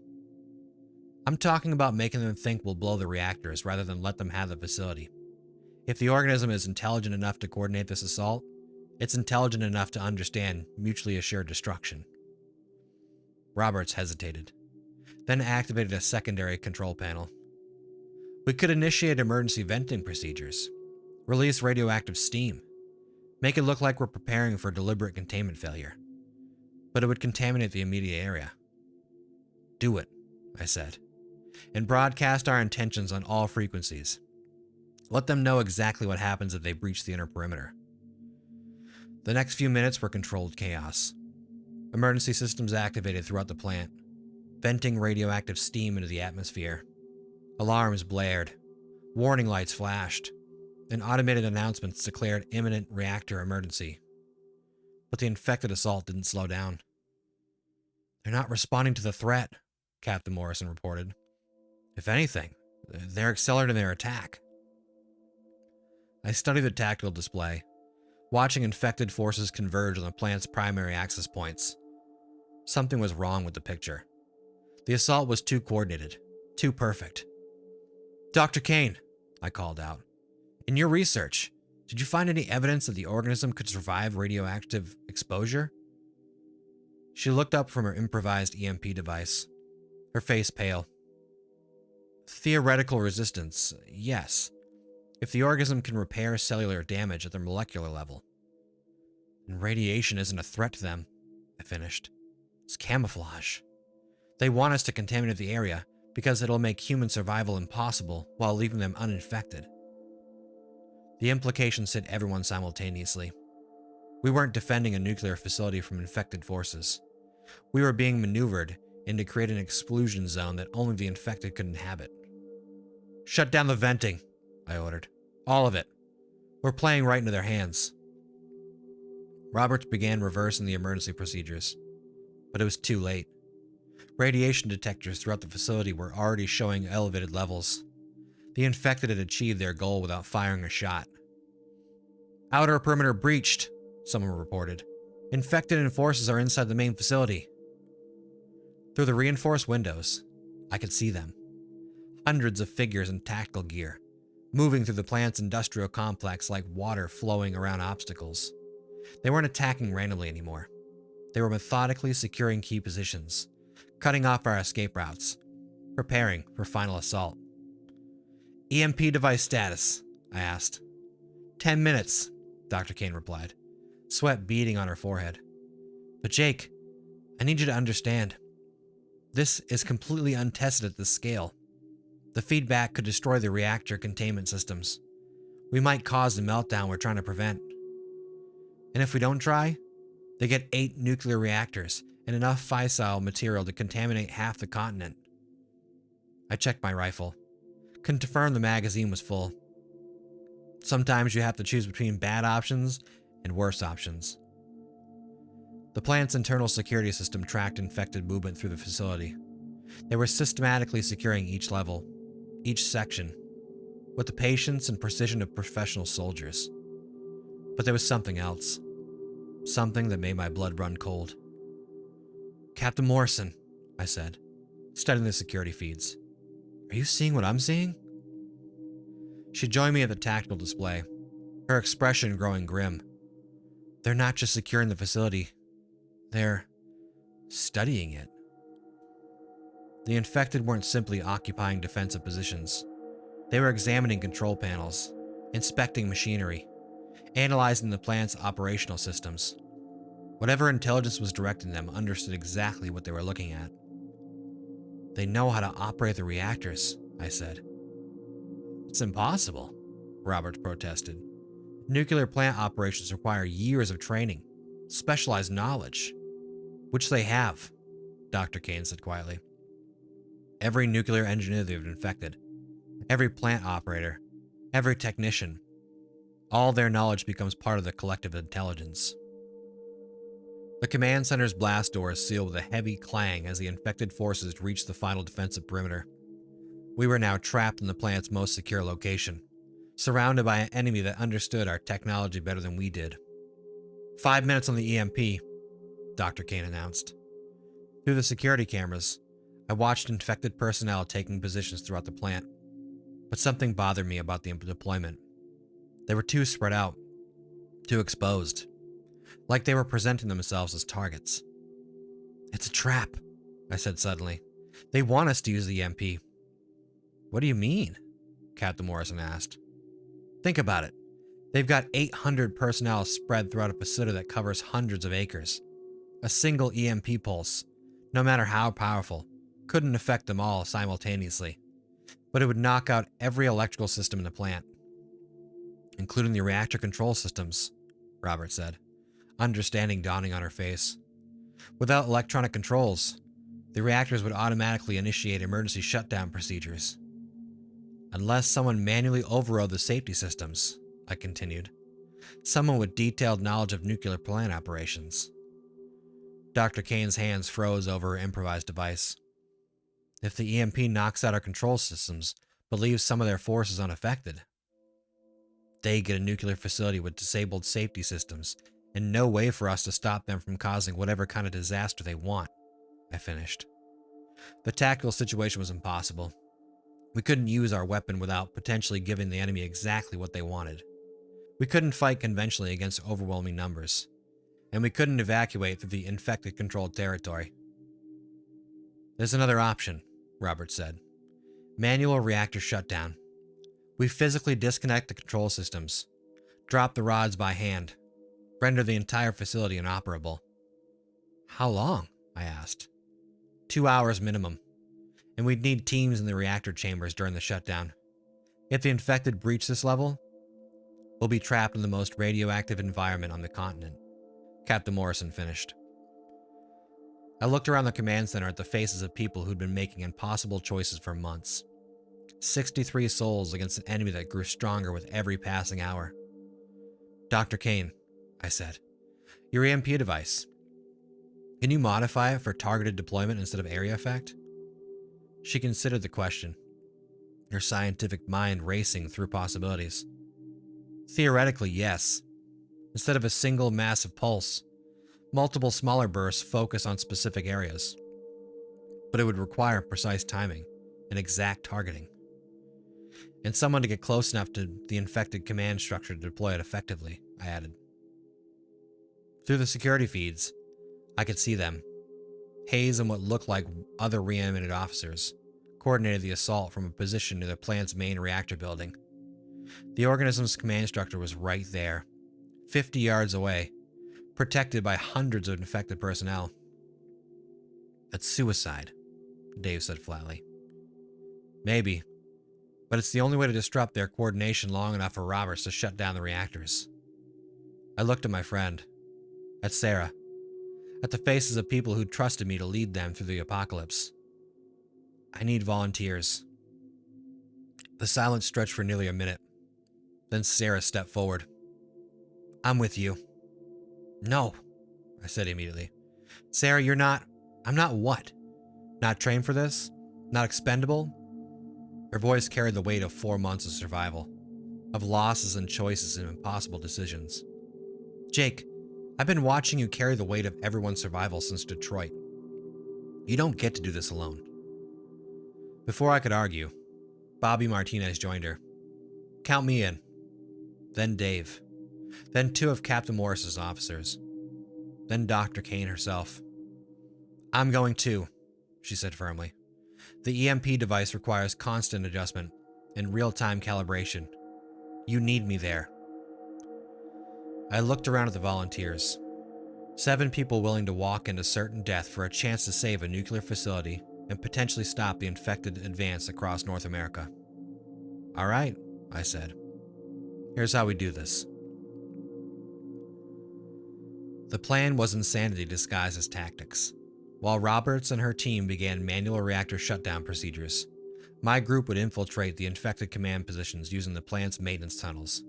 Dr. Kane would deploy a localized EMP burst to disrupt their coordination, while we eliminated key command personnel.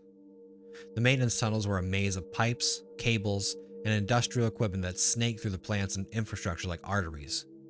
We moved in single file, followed blueprints that Roberts had downloaded to a hardened tablet before the infected reached the command center. Contact, Bobby whispered from her point position. Through the tunnel ahead, I could see them. 3 infected in security uniforms, examining junction boxes with the methodical precision of trained technicians. They weren't guarding the tunnels. They were studying the plant's electrical systems. They're mapping our infrastructure, I realized, learning how to control it. Sarah's suppressed rifle coughed 3 times, dropping the infected before they could raise an alarm. But as we moved past their bodies, I noticed something that made my skin crawl. The infected had been taking detailed notes, documenting every system they encountered. They're not just occupying the facility, they're reverse engineering it. The tunnel system brought us within 20 yards of the infected command post. Through drainage gates, I could see Hayes directing operations while other reanimated officers coordinated with living infected personnel throughout the plant. But there was something else. Something that changed everything I thought I understood about what we were fighting. Standing beside Hayes was a figure I recognized from Dr. Kane's research broadcasts. Dr. Marcus Webb, the CDC researcher who had first identified the organism. He should have been dead, killed in the Atlanta outbreak 6 weeks ago. Instead, he was very much alive, very much in control, and very much human. Dr. Kane, I whispered. Look at Webb. Does he look infected to you? She studied the figure through the grate, her face growing pale. No organism present. Normal movement patterns. Clear cognitive function. He's not infected, I said. He's collaborating. The implications were staggering. If human scientists were working with the organism voluntarily, if the infection was being guided by human intelligence. Jake, Sarah said urgently, we need to move. Robert's team will start reactor shutdown in 10 minutes. I nodded, but my mind was racing. Everything we'd assumed about the outbreak, about the organism's artificial origin, about the coordinated attacks. What if it wasn't an external invasion at all? What if humanity was doing this to themselves? EMP device ready, Dr. Kane reported. First pulse in 30 seconds. Through the grate, I watched Hayes and Webb coordinate the final phase of their assault. Whatever they were planning, it went far beyond capturing a single nuclear facility. Do it, I said. The electromagnetic pulse rolled through the plant like an invisible shockwave. Lights flickered. Electronic system fields failed. And suddenly, the infected forces were moving like mindless zombies from the early days of the outbreak. But Webb continued unaffected, still coordinating, still in control. Go! I shouted, kicking out the drainage grate. We poured into the reactor building like vengeance itself. 7 people against an enemy that had been planning humanity's extinction from the very beginning. The battle for Bruce Nuclear Station was about to reach critical mass. Hello, brave souls. Today we've got episode 8 of the Dead Wake series, and this one's called Betrayal. Dr. Marcus Webb turned to face us as we burst through the drainage gate, and I saw something in his eyes that made my blood freeze. Not surprise, not fear, recognition. He'd been expecting us. Mr. Morrison, Webb said calmly, even as gunfire erupted around him. Dr. Kane, right on schedule. Hayes and the other infected officers moved to protect Webb, but they were sluggish, confused. The EMP blast had knocked them back to the basic zombie behavior. For the moment, we had the advantage. You son of a bitch! Dr. Kane snarled, raising her weapon. You created this, didn't you? Webb smiled, and it was the most human expression I'd seen in months. Also the most terrifying. Created? No, Elizabeth. We discovered it. Deep ocean samples, locked in ice for millions of years. We just helped it adapt to modern conditions. I put 3 rounds center mass into Hayes, dropping the reanimated colonel for the second time. But my eyes never left Webb. Why? Because humanity was dying anyway, Webb said, stepping over Hayes' body without a glance. Climate change, resource depletion, nuclear war. We had maybe 50 years left before collapse. The organism offers something better. Evolution. Transcendence. You call this evolution? Sarah gestured at the infected swarming through the reactor building. They're puppets. Slaves. They're unified. No more war. No more hatred. No more suffering. One consciousness. One purpose. Webb's eyes gleamed with fanatic fervor. The organism doesn't destroy humanity. It perfects it. Bobby Martinez came around the corner, blood streaming down his face. Jake! Robert's team is pinned down in Reactor 3. The infected broke through before they could finish the shutdown. I looked at Webb, at the infected beginning to recover their coordination, at the nuclear plant that could contaminate half the continent if it fell in the wrong hands. The situation was falling apart faster than we could adapt. Dr. Kane, I said, how many EMP charges do you have left? 2, maybe 3 if I can jerry-rig the components. Webb, I said, call off your forces. Let Roberts finish the reactor shutdown. He laughed. You still don't understand. The reactors aren't the real prize here. They're just a bonus. The real objective walked right into our hands. What are you talking about? Webb gestured toward Dr. Kane. Elizabeth's research. Her breakthrough treatment. Do you know what happens when you combine her cure with the organism's adaptive capabilities? Dr. Kane's face went pale. The organism learns to counter the treatment, becomes immune to the EMP disruption. Exactly. Every time you use your cure, you make the organism stronger, more resistant. Eventually, it becomes completely immune to any form of electromagnetic interference. The truth hit me like a sledgehammer. We'd been playing right into their hands from the beginning. Every time we used the EMP treatment, every infected we'd temporarily freed, we'd been giving the organism data on how to defend against our only effective weapon. The broadcasts, I said. Dr. Kane's research transmissions. You wanted other scientists to hear them. Of course. The more people who try to replicate her work, the more data the organism collects. Within a month, every EMP device on Earth will be useless. Webb checked his watch. Speaking of which, the organism has had sufficient exposure to your treatment. It's time for the next phase. Around us, the infected were moving again. But something was wrong with their behavior. Instead of attacking us, they were withdrawing, pulling back toward the exits. They're leaving, Dave said in disbelief. Not leaving, Webb corrected. Repositioning. You see, gentlemen, you've served your purpose. The organism now has complete immunity to EMP disruption, detailed intelligence on human resistance patterns, and access to Dr. Kane's research. We no longer need this facility. Through the reactor building's windows, I could see infected forces streaming away from the plant, boarding their boats, abandoning their positions. In minutes, the entire assault force would be gone. You're just gonna leave? Sarah asked. Oh, we're not leaving empty-handed. Webb pulled out a radio device. Attention all infected forces. Execute Protocol 7. The explosion came from deep within the plant's infrastructure. Not the reactors. Something else. The lights flickered. Alarms began blaring, and emergency systems activated throughout the facility. Cooling system. Robert's voice cracked over the radio. They've destroyed the primary coolant pumps. We've got maybe 6 hours before the reactors overheat. Meltdown? I asked. Worse. Without coolant circulation, the reactor cores will breach containment. We're talking about Chernobyl-level contamination, but 8 times worse. Webb was backing toward an emergency exit, his infected escort forming a protective screen around him. The organism doesn't need habitable territory, Mr. Morrison. Radiation is just another environmental factor to adapt to.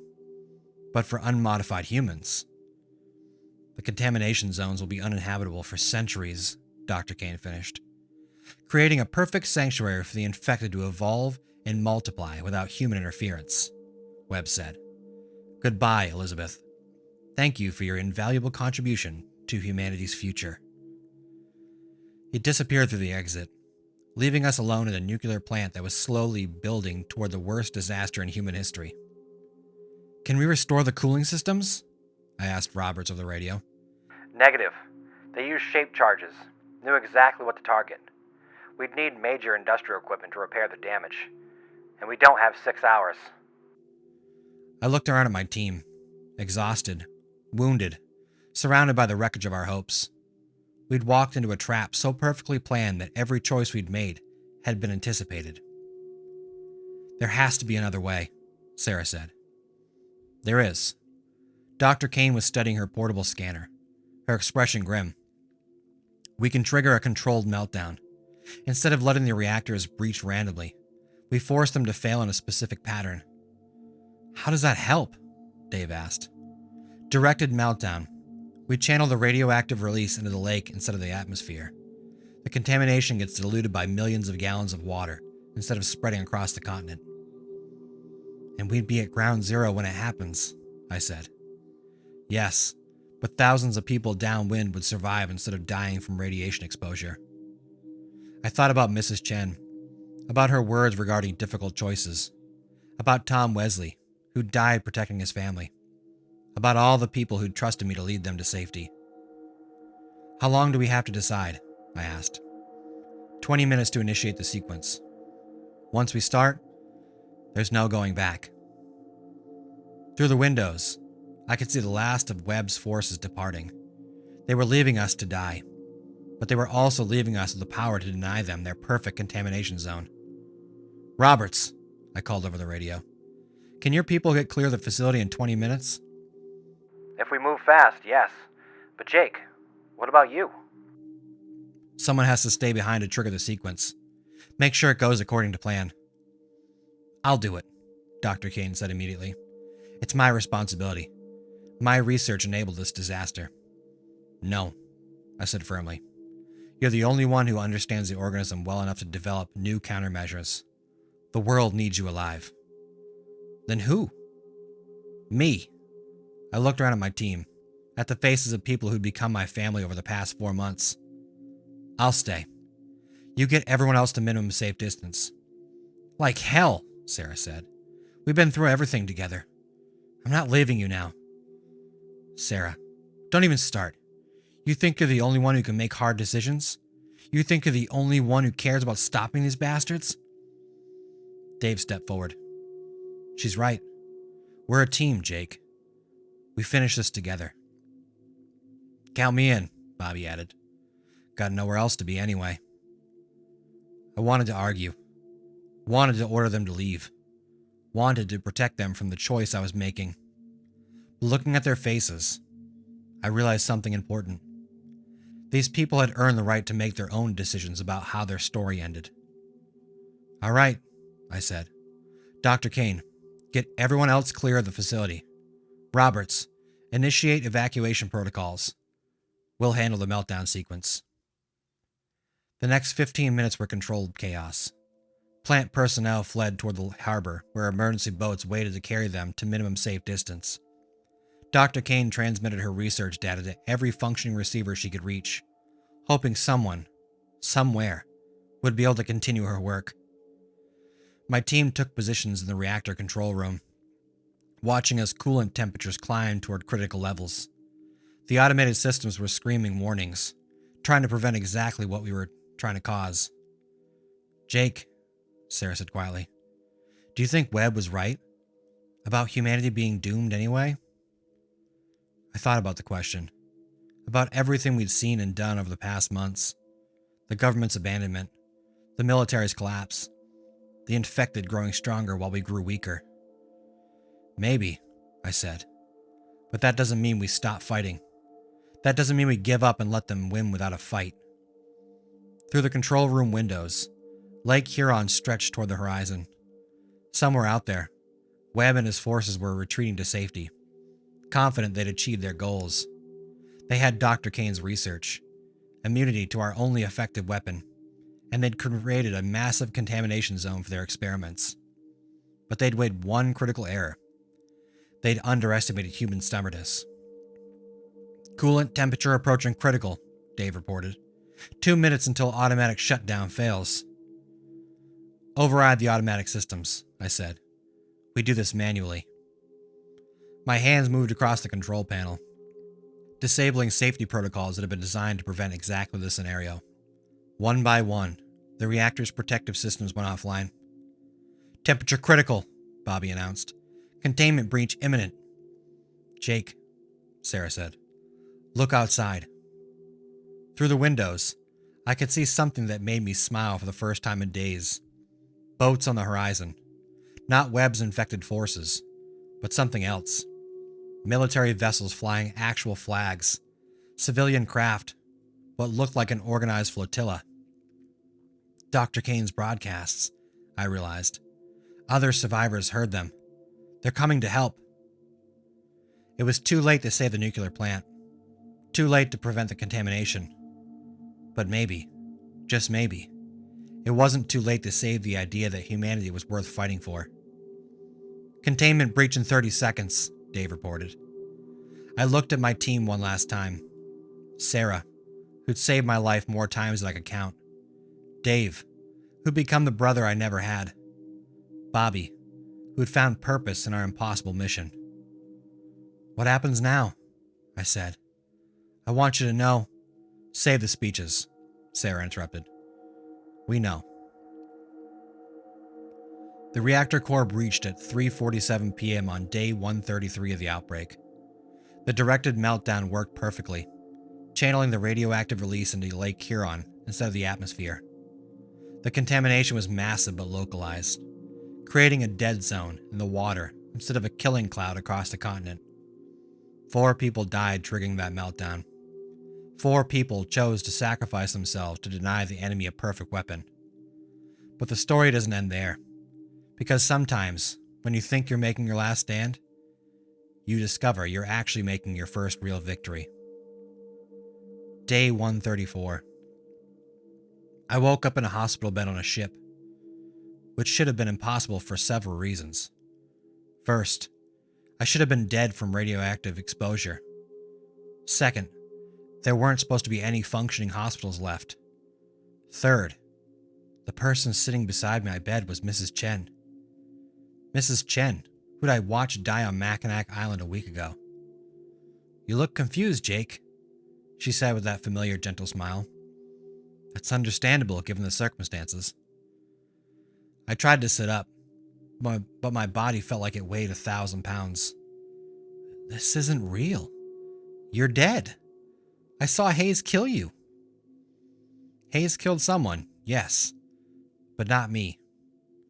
She leaned forward, and I could see the intelligence in her eyes, the same sharp awareness I remembered. The woman who died was my sister, May. We switched places when his forces surrounded the hotel. That's impossible. I would have known. Would you?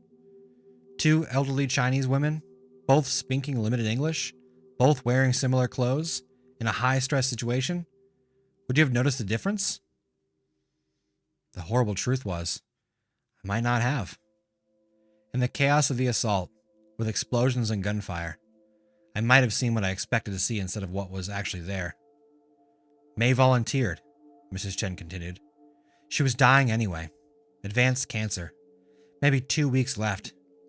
She wanted her death to mean something. But why the deception? Because someone needed to get close to Dr. Webb. Someone he wasn't suspecting. Wouldn't consider a threat.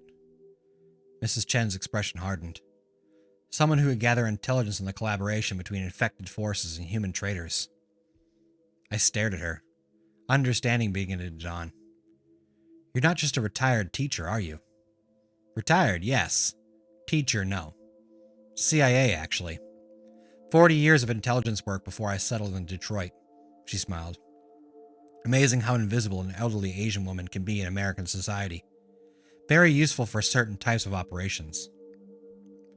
Operations like infiltrating a conspiracy to destroy humanity? Exactly. We've been tracking Webb's group for months. Scientists, military officers, government officials, all working together to guide the outbreak towards specific objectives. I looked around the hospital room, noting the modern equipment, the clean conditions, the obvious signs of a functioning medical facility. Where are we? Canadian Forces Medical Ship, HMCS Protector. Dr. Kane managed to get most of our radiation exposure neutralized using experimental treatments. You'll live, though you might glow in the dark for a few weeks. Through the porthole, I could see other ships. A whole fleet of vessels flying Canadian, British, and UN flags. How many survivors? More than Webb's people thought. Turns out their intelligence wasn't as complete as they believed. There are functional governments in Canada, Australia, and parts of Europe. The outbreak hit hardest in the United States, but the rest of the world has been fighting back. Fighting back how? Mrs. Chen activated a tablet, showing me satellite imagery of North America. Large sections were marked in red, infected zones, but there were also green areas, blue zones, yellow regions marked with various symbols. Quarantine zones, safe areas, active resistance cells. The infected control maybe 30% of the continent, but they're not expanding as fast as Webb planned. Turns out human stubbornness is more powerful than artificial evolution. I studied the map, looking for familiar locations. Detroit was deep in the red zones, but there were green areas around the Great Lakes, blue zones in Canada, yellow resistant markers scattered across the countryside. What about my team? I asked. Sarah and Dave are fine. Radiation exposure similar to yours, but they'll recover. Bobby? Mrs. Chen's expression grew sad. He didn't make it. Died saving the engineering crew during the evacuation. I felt that familiar weight of loss, the guilt that came with surviving when good people didn't. But there was something else now, a sense that Bobby's sacrifice had meant something, that his death had helped save lives. What happens now? I asked. Well, now we fight back properly. No more running. No more desperate last stands. The world's governments are coordinating a real response. Military operations, scientific research, systematic reclamation of infected territory. And Webb? Still out there. Still dangerous. But his perfect plan fell apart when you denied him the nuclear contamination zone. The organism is learning to resist EMP treatment, but Dr. Kane's working on alternatives. Chemical approaches, biological counters, mechanical disruption techniques. Mrs. Chen stood up, preparing to leave. Rest, Jake. Tomorrow we start planning the counterattack. The war isn't over. It's just beginning. As she reached the door, I called out, Mrs. Chen? Why didn't you tell me who you really were? She paused, looking back at me. Because you needed to learn to lead, Jake. To make impossible choices. To carry the weight of other people's lives. If you'd known I was professionally trained for this kind of situation, you might have let me make the hard decisions instead of learning to make them yourself. And now? Now you're ready to help lead humanity's counteroffensive. The scared veteran who ran from Detroit is gone. The man who stayed behind to trigger a nuclear meltdown to save strangers. That's who we need for what comes next. She left me alone with my thoughts, staring out at the fleet of ships carrying survivors, soldiers, scientists, and hope across the dark waters of Lake Huron. 4 months ago, I'd been running from the end of the world. Now, I was preparing to help fight for its future. The dead might walk, but the living weren't finished yet. Not even close. Hello, brave souls. Tonight we have episode 9 of the Dead Wake series, called Counteroffensive. Day 145. The war room aboard the HMCS Halifax looked like something out of a movie. Screens showing real-time satellite feeds, communication stations linking us to resistance cells across North America, and enough brass to outfit a small army. But the most impressive thing was the sheer number of people involved. What had started as a scattered group of survivors had become a coordinated international effort. Operation Lazarus launches in 72 hours. General Patricia Reyes announced to the assembled commanders. She'd flown in from the Canadian Joint Operations Command, bringing with her the full weight of what remained of North American military power. Our objective is simple: retake Detroit and establish a forward operating base in the heart of infected territory. I studied the tactical displays showing our target. Detroit had been ground zero for the outbreak, the place where I'd first encountered the infected 4 months ago. Now it was the organism's primary hive, a massive complex of interconnected buildings where infected forces coordinated operations across the entire Great Lakes region. Intelligence suggests Webb and his collaborators are based in the Renaissance Center, Mrs. Chen reported. She'd been working around the clock, coordinating spy networks that had been mapping infected operations for weeks. They've converted the towers into some kind of research facility. Our sources indicate they're working on the next phase of the organism's evolution. Next phase? Sarah asked. She'd recovered from the radiation exposure, and now served as my second in command for the operation. I thought they already had everything they wanted. Apparently not. Dr. Kane activated a new display, showing microscopic images. Based on intercepted communications, they're trying to create airborne transmission. Instead of requiring direct contact, the organism would spread through the atmosphere like a virus. The implications were staggering. If Webb succeeded, the infection would spread globally within weeks. Every breathing human on Earth would be at risk. How close are they to success? General Reyes asked. Unknown, but our timeline is critical. Every day we delay gives them more time to complete their research. Dr. Kane looked around the room at the assembled commanders. We have one advantage. The organism's immunity to EMP disruption isn't complete. The newer strains show resistance, but older infected are still vulnerable. Which means we target the veteran infected first, I said, understanding the strategy. Disrupt their command structure, force them to rely on the newer, less experienced variants. Exactly. But Jake, there's something else you need to know. Mrs. Chen activated a personnel file on the main screen. We've identified the source of the organism. The face that appeared made my blood run cold. Dr. Amanda Foster, the CDC researcher who'd first briefed the government on the outbreak. The woman who'd supposedly died trying to contain the infection. She's alive, Mrs. Chen continued. And according to our intelligence, she's been working with Webb from the beginning. The outbreak wasn't an accident or an invasion. It was a controlled release. Foster and Webb released this thing deliberately? Dave asked in disbelief.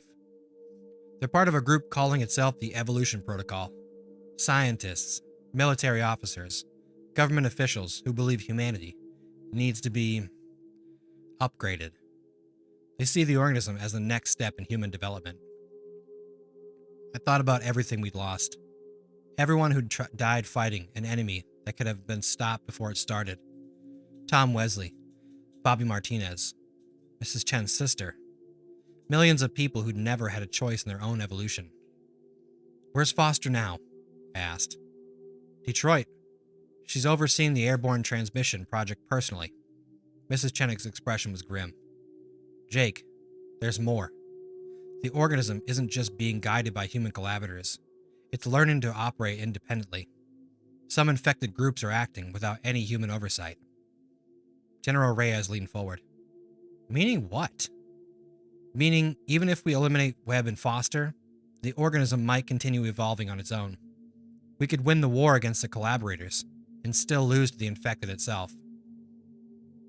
The war room felt silent as everyone processed this information. We weren't just fighting traitors and zombies. We were fighting an artificial intelligence that was learning to think for itself. Then we hit them all at once, I said. Fast, hard, and completely. No half measures. No mercy for collaborators. And no assumption that killing the leader will stop the organism. General Reyes nodded. Operation Lazarus isn't just about retaking Detroit. It's about ending this threat permanently. What about force strength? Sarah asked. 12,000 troops from Canada, Britain, and Australia, plus another 8,000 resistance fighters from across the continent. 20,000 people total, supported by air and naval assets. I'd been part of a large-scale operations during my Ranger days, but nothing on this scale. 20,000 people converging on Detroit to fight an enemy that had been preparing for exactly this kind of assault. What about civilian casualties? Dr. Kane asked. Detroit still has maybe 250,000 people trapped in the city. Some infected, some hiding, some we can't identify without direct contact. Rules of engagement are simple, General Reyes said. Anyone showing signs of an infection is considered hostile. Anyone not showing signs gets one chance to surrender. But our primary mission is eliminating the organism, not rescue operations. It was harsh, but it was also realistic. In urban combat against an enemy that could mimic human behavior perfectly, there was no way to distinguish friend from foe until it was too late. When do we insert? I asked. Dawn, day after tomorrow. Air assault on 3 fronts: downtown, the riverfront, and the suburbs. Your team takes point on the Renaissance Center assault. My team. I looked around at people who'd volunteered to follow me into hell one more time. Sarah, Dave, Dr. Kane, and 6 specialists Mrs. Chen had recruited from various intelligence agencies. 9 people against whatever Webb and Foster had been building for the past 4 months. Any questions? General Reyes asked. Dave raised his hand. Yeah. What happens if we win? I mean, like really win. Kill all the collaborators. Destroy the organism. Reclaim the infected territory. What then? It was a good question. One that nobody seemed prepared to answer. We've been so focused on survival, on fighting back, that we hadn't really thought about what victory would look like. Then we rebuild, Mrs. Chen said finally. Not the old world. That's gone forever. But something new. Something better. Something that can't be destroyed by a handful of fanatics with delusions of evolution. And if we lose? Sarah asked. Then humanity becomes something else entirely, Dr. Kim replied. Whether that's evolution or extinction depends on your perspective. The briefing continued for another 2 hours, covering logistics, communications, contingency plans. But my mind kept drifting back to that first morning in Detroit, when I'd thought the biggest threat was a few crazy people who'd gone cannibal. 4 months later, I was preparing to lead an assault in the same city against an enemy that threatened my entire species. Sometimes I wondered what Mrs. Chen, the real Mrs. Chen, the teacher who'd lived next door, would have thought about how far we'd all come. Day 147. The flight into Detroit was nothing like the movies. No dramatic music, no inspiring speeches, just the steady drone of helicopter rotors and the quiet tension of people preparing to die for something they believed in. Through the aircraft's windows, I could see the city sprawling below us. From altitude, it looked almost normal. Buildings intact, streets clear, traffic lights still functioning. But I knew better. Every intersection could hide infected forces. Every rooftop could conceal snipers. Every building could be a trap. 2 minutes to insertion, the pilot announced. I checked my equipment one final time. Rifle, ammunition, radio, medical supplies, and Dr. Kane's latest creation. A handheld EMP device that could disrupt infected coordination in a limited radius. It wasn't much against an entire city of enemies, but it was better than nothing. Jake, Sarah said over the intercom, whatever happens down there, I want you to know. Don't, I interrupted. We're all coming home. End of discussion. But even as I said it, I knew it wasn't true. Some of us weren't coming home. Some of us were going to die in the next few hours, fighting an enemy that had been planning this confrontation since the outbreak began. The helicopter touched down in Hart Plaza, right in the shadow of the Renaissance Center. The moment our boots hit the ground, the city came alive with hostile fire. Contact left, Dave shouted, diving for cover behind a concrete barrier. Infected forces poured out the surrounding buildings, not the shambling zombies from the early days, but organized soldiers moving with military precision. They had weapons, tactics, and the patience to set up proper ambushes. EMP device, now! I shouted to Dr. Kane. She activated her handheld unit, and suddenly half the attacking force stumbled like drunk people, but the other half kept coming, unaffected by the electromagnetic pulse. They've adapted, Dr. Kane reported. Some strains are completely immune. We fought our way across the plaza, using cover and movement to avoid the worst of the enemy fire. But for every infected we dropped, 2 more seemed to take their place. The organism had been busy during our planning phase. "Renaissance Center, 100 meters," Sarah called out. The towers rose above us like glass and steel monuments to corporate ambition. But now they served a different purpose. The nerve center of humanity's would-be replacement. The lobby was a killing field. Infected forces had turned the entire ground floor into a defensive position, with overlapping fields of fire, in prepared positions. We lost 2 of Mrs. Chen's specialists in the first 30 seconds. "Stairs," I ordered. "We go up." The stairwell was a nightmare of close-quarters combat. Infected defenders on every landing. Using the confined space to negate our mobility advantages, we climbed floor by floor, leaving bodies behind us, getting closer to whatever Webb and Foster had been building. Floor 15, floor 20, floor 30. By the time we reached the 40th floor, my team was down to 5 people. Me, Sarah, Dave, Dr. Kane, and 1 surviving specialist named Rodriguez. We'd been fighting for 3 hours straight, and ammunition was running low. "Biolab," Dr. Kane reported, studying readings on her scanner. "Massive organism presence. This is where they've been doing the airborne research." The laboratory occupied the entire floor, filled with equipment I didn't recognize and specimens I didn't want to understand. At the center of it all, Dr. Amanda Foster stood calmly beside a containment unit that glowed with sickly green light. "Mr. Morrison," she said without turning around. "Right on schedule. We've been monitoring your approach since you entered the building." "Foster." I kept my rifle trained on her back. "End of the line. Shut down the research and surrender." She laughed, and the sound made my skin crawl. "Surrender?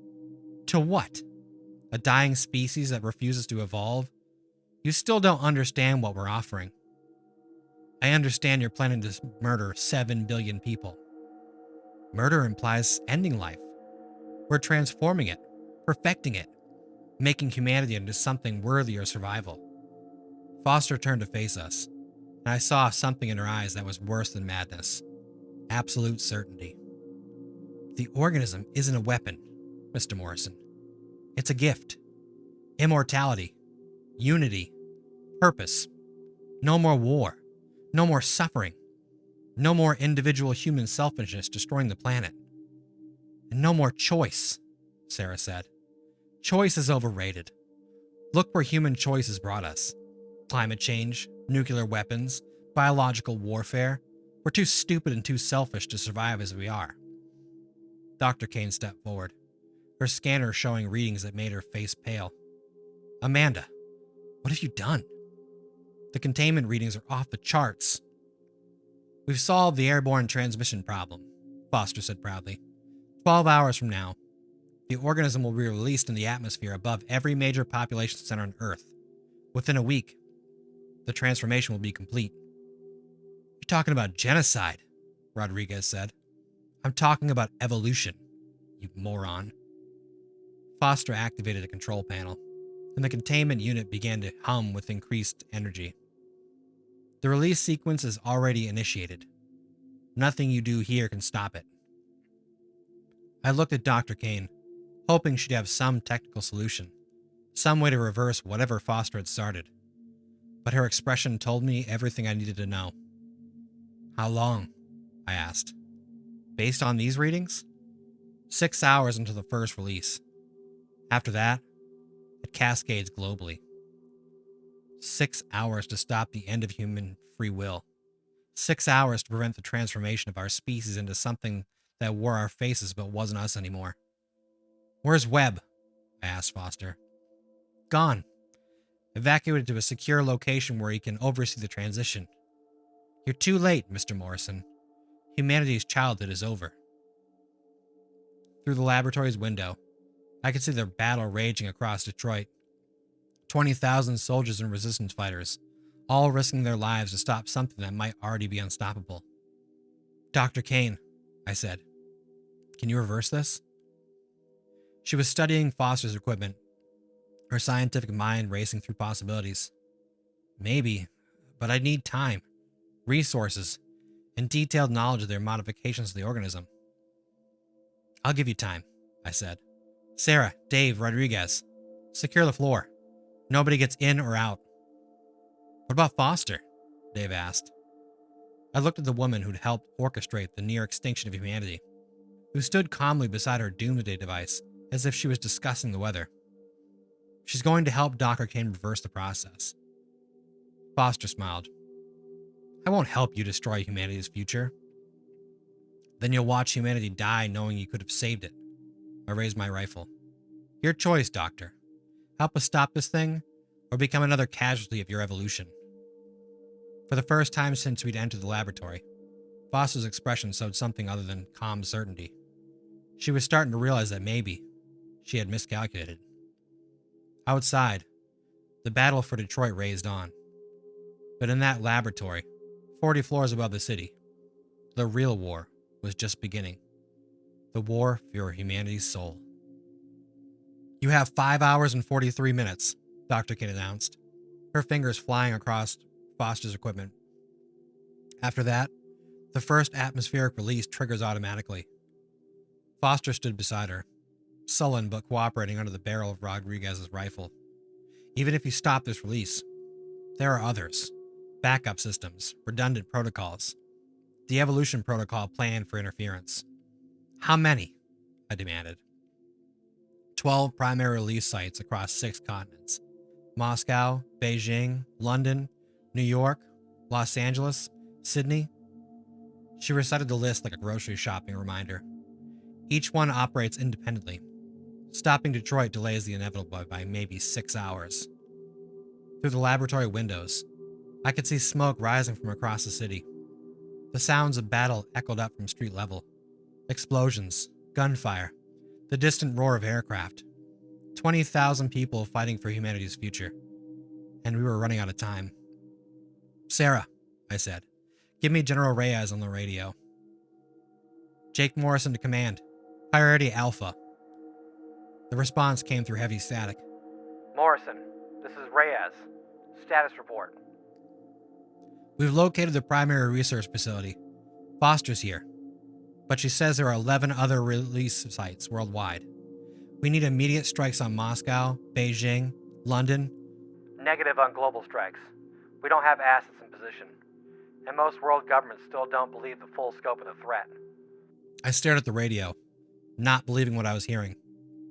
General, in 5.5 hours, the organism becomes airborne. Global infection within a week. Understood. But Morrison, we can only fight the war we can fight. Stop the Detroit release. We'll worry about the others later. The transmission cut out, leaving us alone with the weight of global extinction. Typical military thinking, Foster said with bitter satisfaction. Focus on the immediate tactical problem. Ignore the strategic reality. Even if you stop every release site, the organism has already achieved its primary objective. Which is what? Dave asked. Evolution pressure. Every time you use EMP weapons, every time you fight the infected, you're forcing the organism to adapt, to grow stronger. In 6 months, it'll be completely immune to every countermeasure you can develop. Dr. Kane looked up from the equipment she was frantically trying to reprogram. Amanda's right about the adaptation pressure, but she's wrong about the timeline. Based on these readings, the organism is evolving faster than anyone anticipated. We might have weeks, not months. Then we end this now, I said. Dr. Kane, forget about reversing the atmospheric release. Can you turn Foster's equipment into a weapon?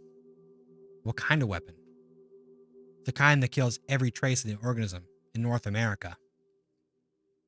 Foster's eyes widened. You're talking about genocide.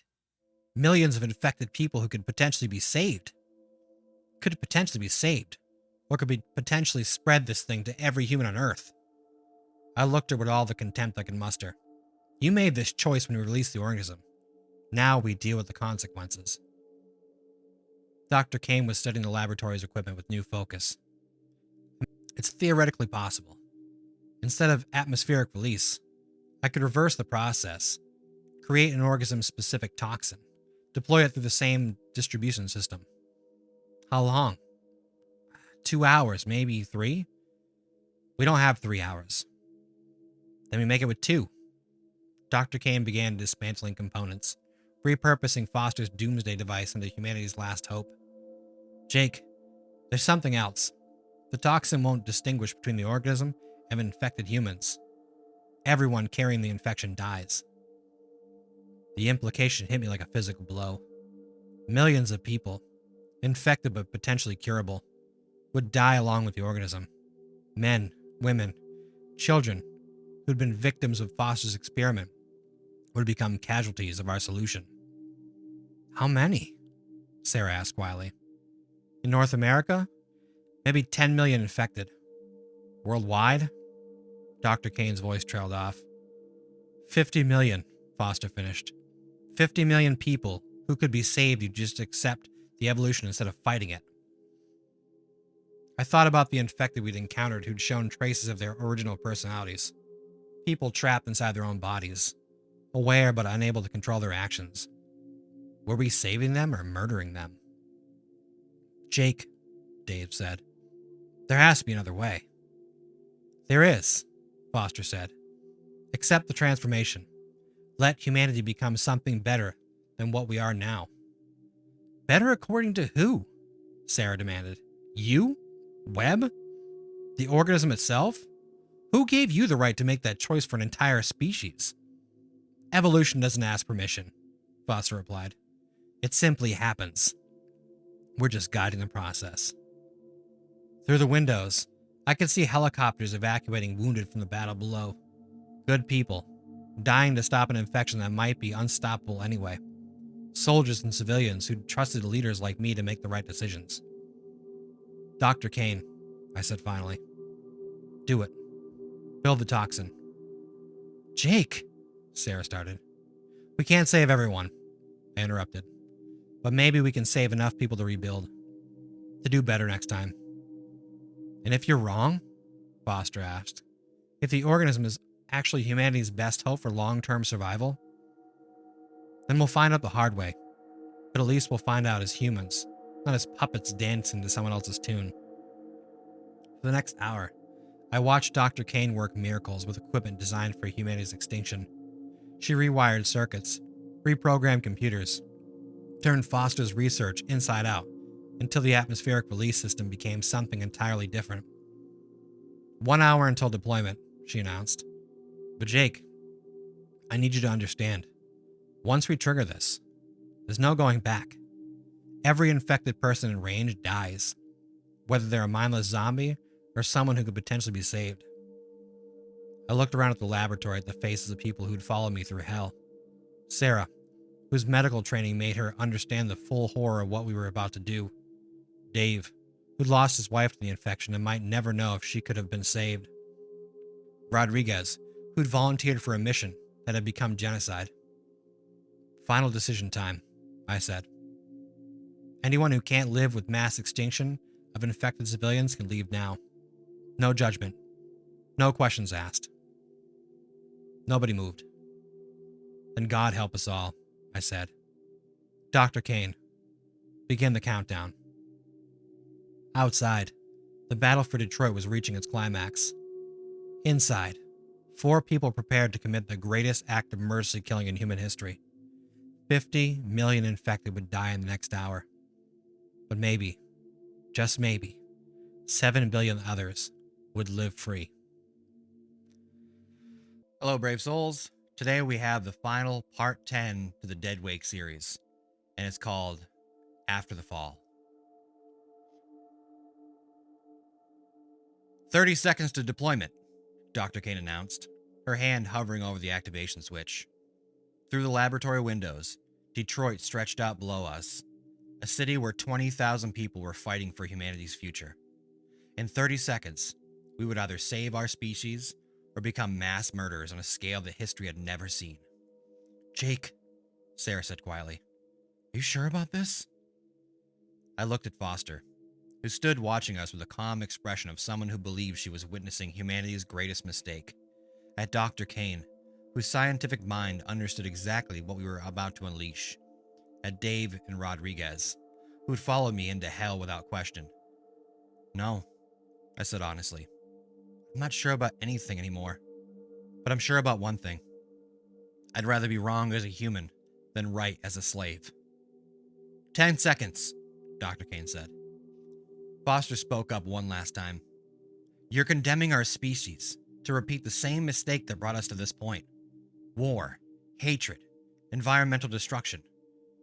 Maybe, I said, but at least we'll make those mistakes ourselves. Deploy, I ordered. Dr. Kane pressed the switch. For a moment, nothing happened. The laboratory hummed with the same electronic sounds it had been making for hours. Outside, the battle continued with explosions and gunfire echoing across the city. Then the screens began showing readings that made my stomach drop. Toxin release successful, Dr. Kane reported in a voice barely above a whisper. Atmospheric distribution across the target zone in progress. How long until we know it worked? Dave asked. 15 minutes for initial results. Full effectiveness within an hour. I activated my radio. Jake Morrison to all command units. Toxin deployed. All personnel maintain minimum safe distance from infected forces until we can confirm results. General Reyes's voice crackled through the static. Morrison, what's your status up there? We've deployed Dr. Kane's toxin. If it works, every infected person in North America dies in the next hour. If it doesn't work, we've just wasted our only shot at stopping global infection. Understood, Morrison. Good work. Whatever happens, you gave humanity a fighting chance. I wasn't sure if genocide counted as giving humanity a fighting chance, but I appreciated the sentiment. The first reports came in 12 minutes later. Command to Morrison. General Reyes' voice carried a mix of relief and horror. Infected forces across the city they're collapsing. All of them. Simultaneously. Through the windows, I could see it happening. Figures that had been moving with coordinated precision suddenly stumbling, fell, and lay still. The organism that had been controlling them for months was dying and taking its host with it. Dr. Kane, I said. Readings? She was monitoring her equipment with the intense focus of someone afraid to hope. Organism presence dropping rapidly across all sensors. It's working, Jake. The toxin is killing the infection. And the infected? Her expression answered before her words did. All of them. Every single infected person in the deployment zone is dying. I thought about the people we tried to save, the communities we'd fought to protect, the infected who might have been cured with time and research. All of them were dying right now because of a choice I'd made. Jake, Sarah said gently, you know it was the right call. Was it? 10 million people just died because I decided their lives were worth less than everyone else's freedom. 10 million people were already dead, she replied. The organism was using their bodies, but they weren't alive in any meaningful way. You didn't kill them, Jake. You freed them. It was a comforting thought, but I wasn't sure I believed it. Foster had been silent since the deployment, staring at the readings that showed her life's work being systematically destroyed. When she finally spoke, her voice was empty of the fanatic certainty that had defined her. 12 release sites, she said. 11 are still operational. In 6 hours, the first backup deployment begins. Moscow, then Beijing, then London. You've delayed the inevitable, not stopped it. Maybe, I said, but you gave us something else to work with. Dr. Kane now knows how to kill the organism. She can replicate the toxin, improve it, deploy it anywhere the infection appears, and murder millions of people in the process? That's what it takes to keep humanity human. Yes. Day 150. The memorial service was held on the deck of the HMCS Halifax, with representatives from every nation that had contributed to Operation Lazarus. 23,000 people had died retaking Detroit. Soldiers, civilians, resistance fighters who'd volunteered for a mission that most knew they wouldn't survive. But it wasn't the military casualties that haunted me. It was the other number. The final count of infected who died from Dr. Kane's toxin. 12,437,816 people. We had their names now, as many as we could recover. Families who had been separated during the evacuation. Children who'd been infected during the early chaos. Elderly people who'd never had a chance to reach safe zones. All of them dead because I'd made a choice about who deserved to live and who deserved to die.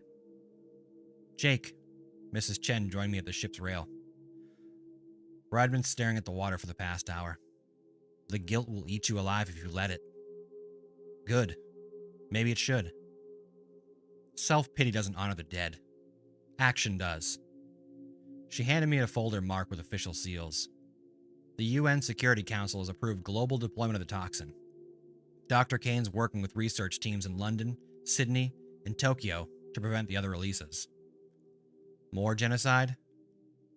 More difficult choices made by people willing to make them. Mrs. Chen's voice carried the weight of a decade spent in the intelligence world. Jake, there are no clean victories in war. There are only necessary ones. I opened the folder and read the mission briefings. Moscow in 2 days. Beijing the day after that. London, Sydney, New York. A global campaign to eradicate the organism before it could complete its transformation of humanity. How many more will die? I asked. As many as it takes. Webb and Foster unleashed something that threatened our entire species. The only way to stop it is to be more ruthless than they were.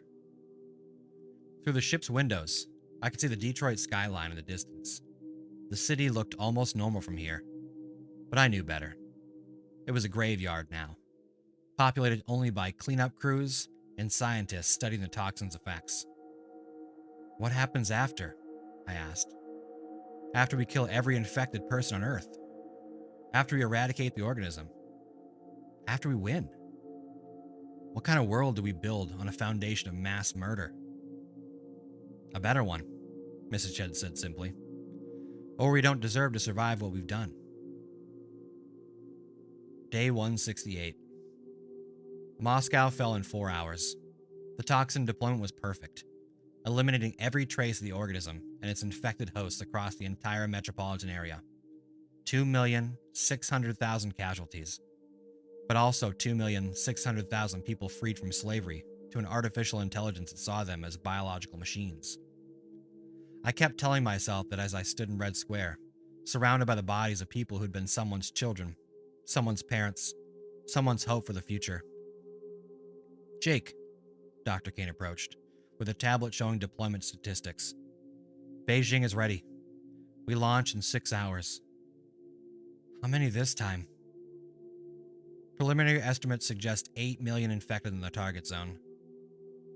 8 million more names for my conscience to carry. 8 million more families destroyed to save families I've never met. The organism's adapting faster than we anticipated, Dr. Kane continued. Each deployment teaches it more about our toxin. Beijing might be our last easy victory. Easy. I laughed bitterly.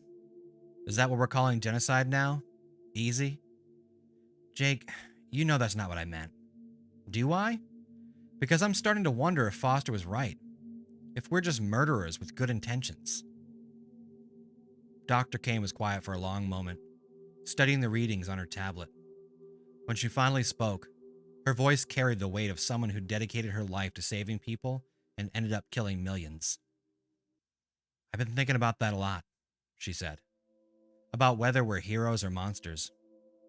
And you know what I realized? It doesn't matter. History will judge us based on what comes next, not what we do to get here. And what comes next? That's up to us. We can build a world worth the price we paid. Or we can let our guilt destroy everything we saved. Day 203. London was the hardest deployment yet. The organism had learned from Moscow and Beijing, developing new resistance strategies, new ways to hide from our toxin. But Dr. Kane had learned too, refining her weapon until it could target the infection at the molecular level. 3,000,000, 800,000 casualties, but also the first signs that we were winning the larger war. Global infection rates are dropping below sustainable levels, Mrs. Chen reporting during our briefing aboard HMS Queen Elizabeth. The organism can't replace losses fast enough to maintain population control. In another month, it'll be functionally extinct. What about the other release sites? Sarah asked. Sydney and New York are clean. Los Angeles had a partial outbreak, but local forces contained it using our toxin protocols. The evolution protocol is finished. I should have felt victory, relief, some sense that the nightmare was finally ending. Instead, I felt hollow, emptied out by months of making choices that no human should have to make. Webb and Foster? I asked. Foster died in Detroit, as you know. Webb? Mrs. Chen hesitated. We've lost track of him after Beijing. Our sources suggest he's gone underground, probably trying to preserve organism samples for future releases. So it's not over. It's never over, Jake. There will always be someone who thinks they know better than the rest of humanity. Our job is to make sure they never get the chance to prove it. Day 237. The final deployment was in a place I'd never heard of. A small research facility in Antarctica where Webb had been conducting experiments with preserved organism samples. No civilian casualties this time. Just a handful of collaborators who'd chosen to transform themselves rather than surrender. Webb himself was found in the facility's main laboratory, infected but still partially human. The organism had preserved his intelligence while enslaving his will, the perfect fusion of human knowledge and alien purpose. Kill me, he said when we found him. His voice was his own, but his eyes held the flat emptiness of the organism's influence. Please, I feel it in my head, using my thoughts, my memories. I can't control. I looked at this man who'd helped orchestrate humanity's near extinction, who'd collaborated in the death of millions, who'd tried to transform our species into something unrecognizable. And I felt pity. Dr. Kane, I said, can you separate him from the organism? Save what's left of the man? She scanned him with her equipment, studying readings I couldn't interpret. The integration is too complete. Trying to remove the organism would kill him. Then make it quick, I said. Webb nodded carefully as Dr. Kane prepared a localized dose of toxin. Morrison, he said as the injection took effect. I want you to know. We thought we were saving humanity, making it better, stronger, more unified. I know, I said. The road to hell, he whispered, and then he was gone. The last sample of the organism died with him, reduced to harmless proteins by Dr. Kane's ultimate weapon. After 8 months, 3 continents, and 27 million casualties, the war for humanity's soul was finally over. But the peace was going to be much harder than war. Day 365. 1 year after the outbreak began, I stood in Hart Plaza, where our final battle had started. Detroit was being rebuilt, but it would never be the same city I'd fled in panic 12 months ago. Too much had happened.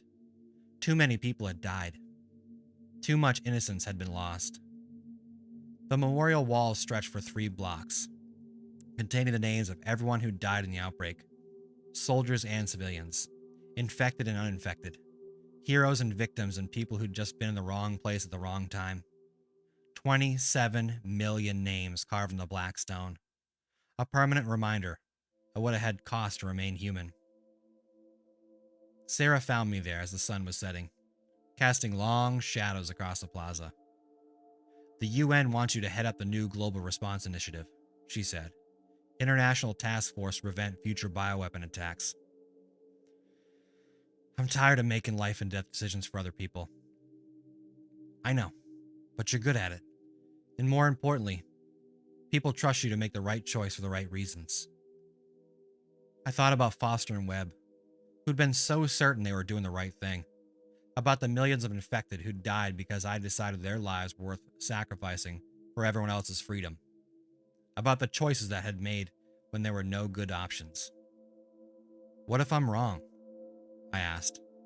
What if next time I make the wrong call? Then we'll deal with the consequences and try to do better the next time, Sarah said. That's what being human means, Jake. Making mistakes and learning from them instead of handing control over to something else. The memorial wall caught the last light of the setting sun. 27 million names glowed like fire in the darkness. All the people we'd saved. All the people we'd failed to save.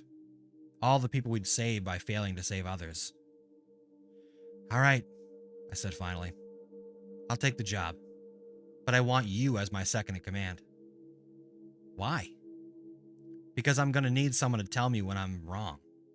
Someone to remind me that being human means doubting yourself, questioning your choices, living with the consequences of your mistakes. And if I'm wrong too, then we'll be wrong together. But at least we'll be wrong as humans, not as puppets dancing to someone else's tune. As we walked away from the memorial wall, I thought about Mrs. Chen, the real Mrs. Chen, the teacher who died on Mackinac Island believing she was protecting her community. About Tom Wesley, who died defending his family. About Bobby Martinez, who died saving strangers.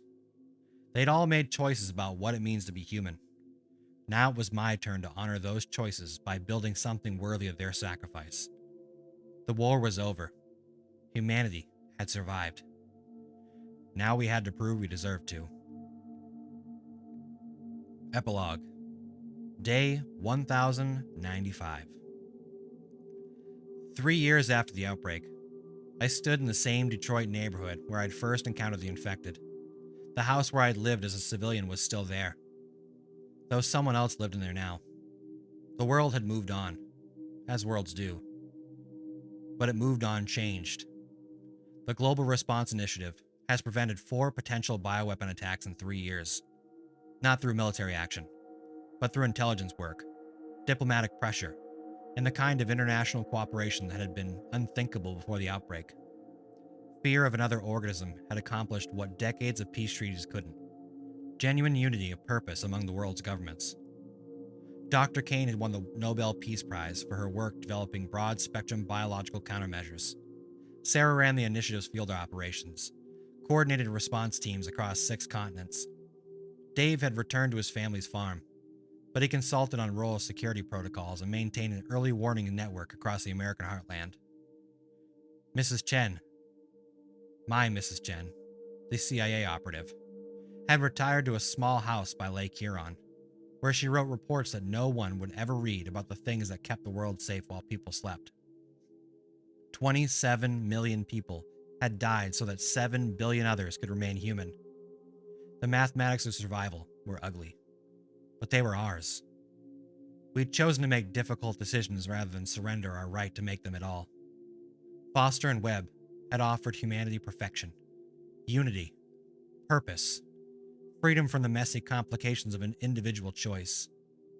We'd chosen chaos instead, the beautiful, terrible, sometimes catastrophic chaos of being human. Standing in that Detroit neighborhood, watching children play in yards where infected had once hunted, I thought about the price we'd paid for that choice. The names of the memorial wall, the families destroyed, the innocents lost. It was a terrible price, but it was ours to pay. And that, in the end, was what made us human. Well, I hope you guys enjoyed that story. I know it was a very long series. 10 episodes is a pretty long series for me to do. And I really like the story. I like the way it ended. I like the way it went. It got a little convoluted at some points, but overall, I think it was fun to read. I hope it was fun to listen to. Thank you as always for supporting the channel. And remember to always face your fears.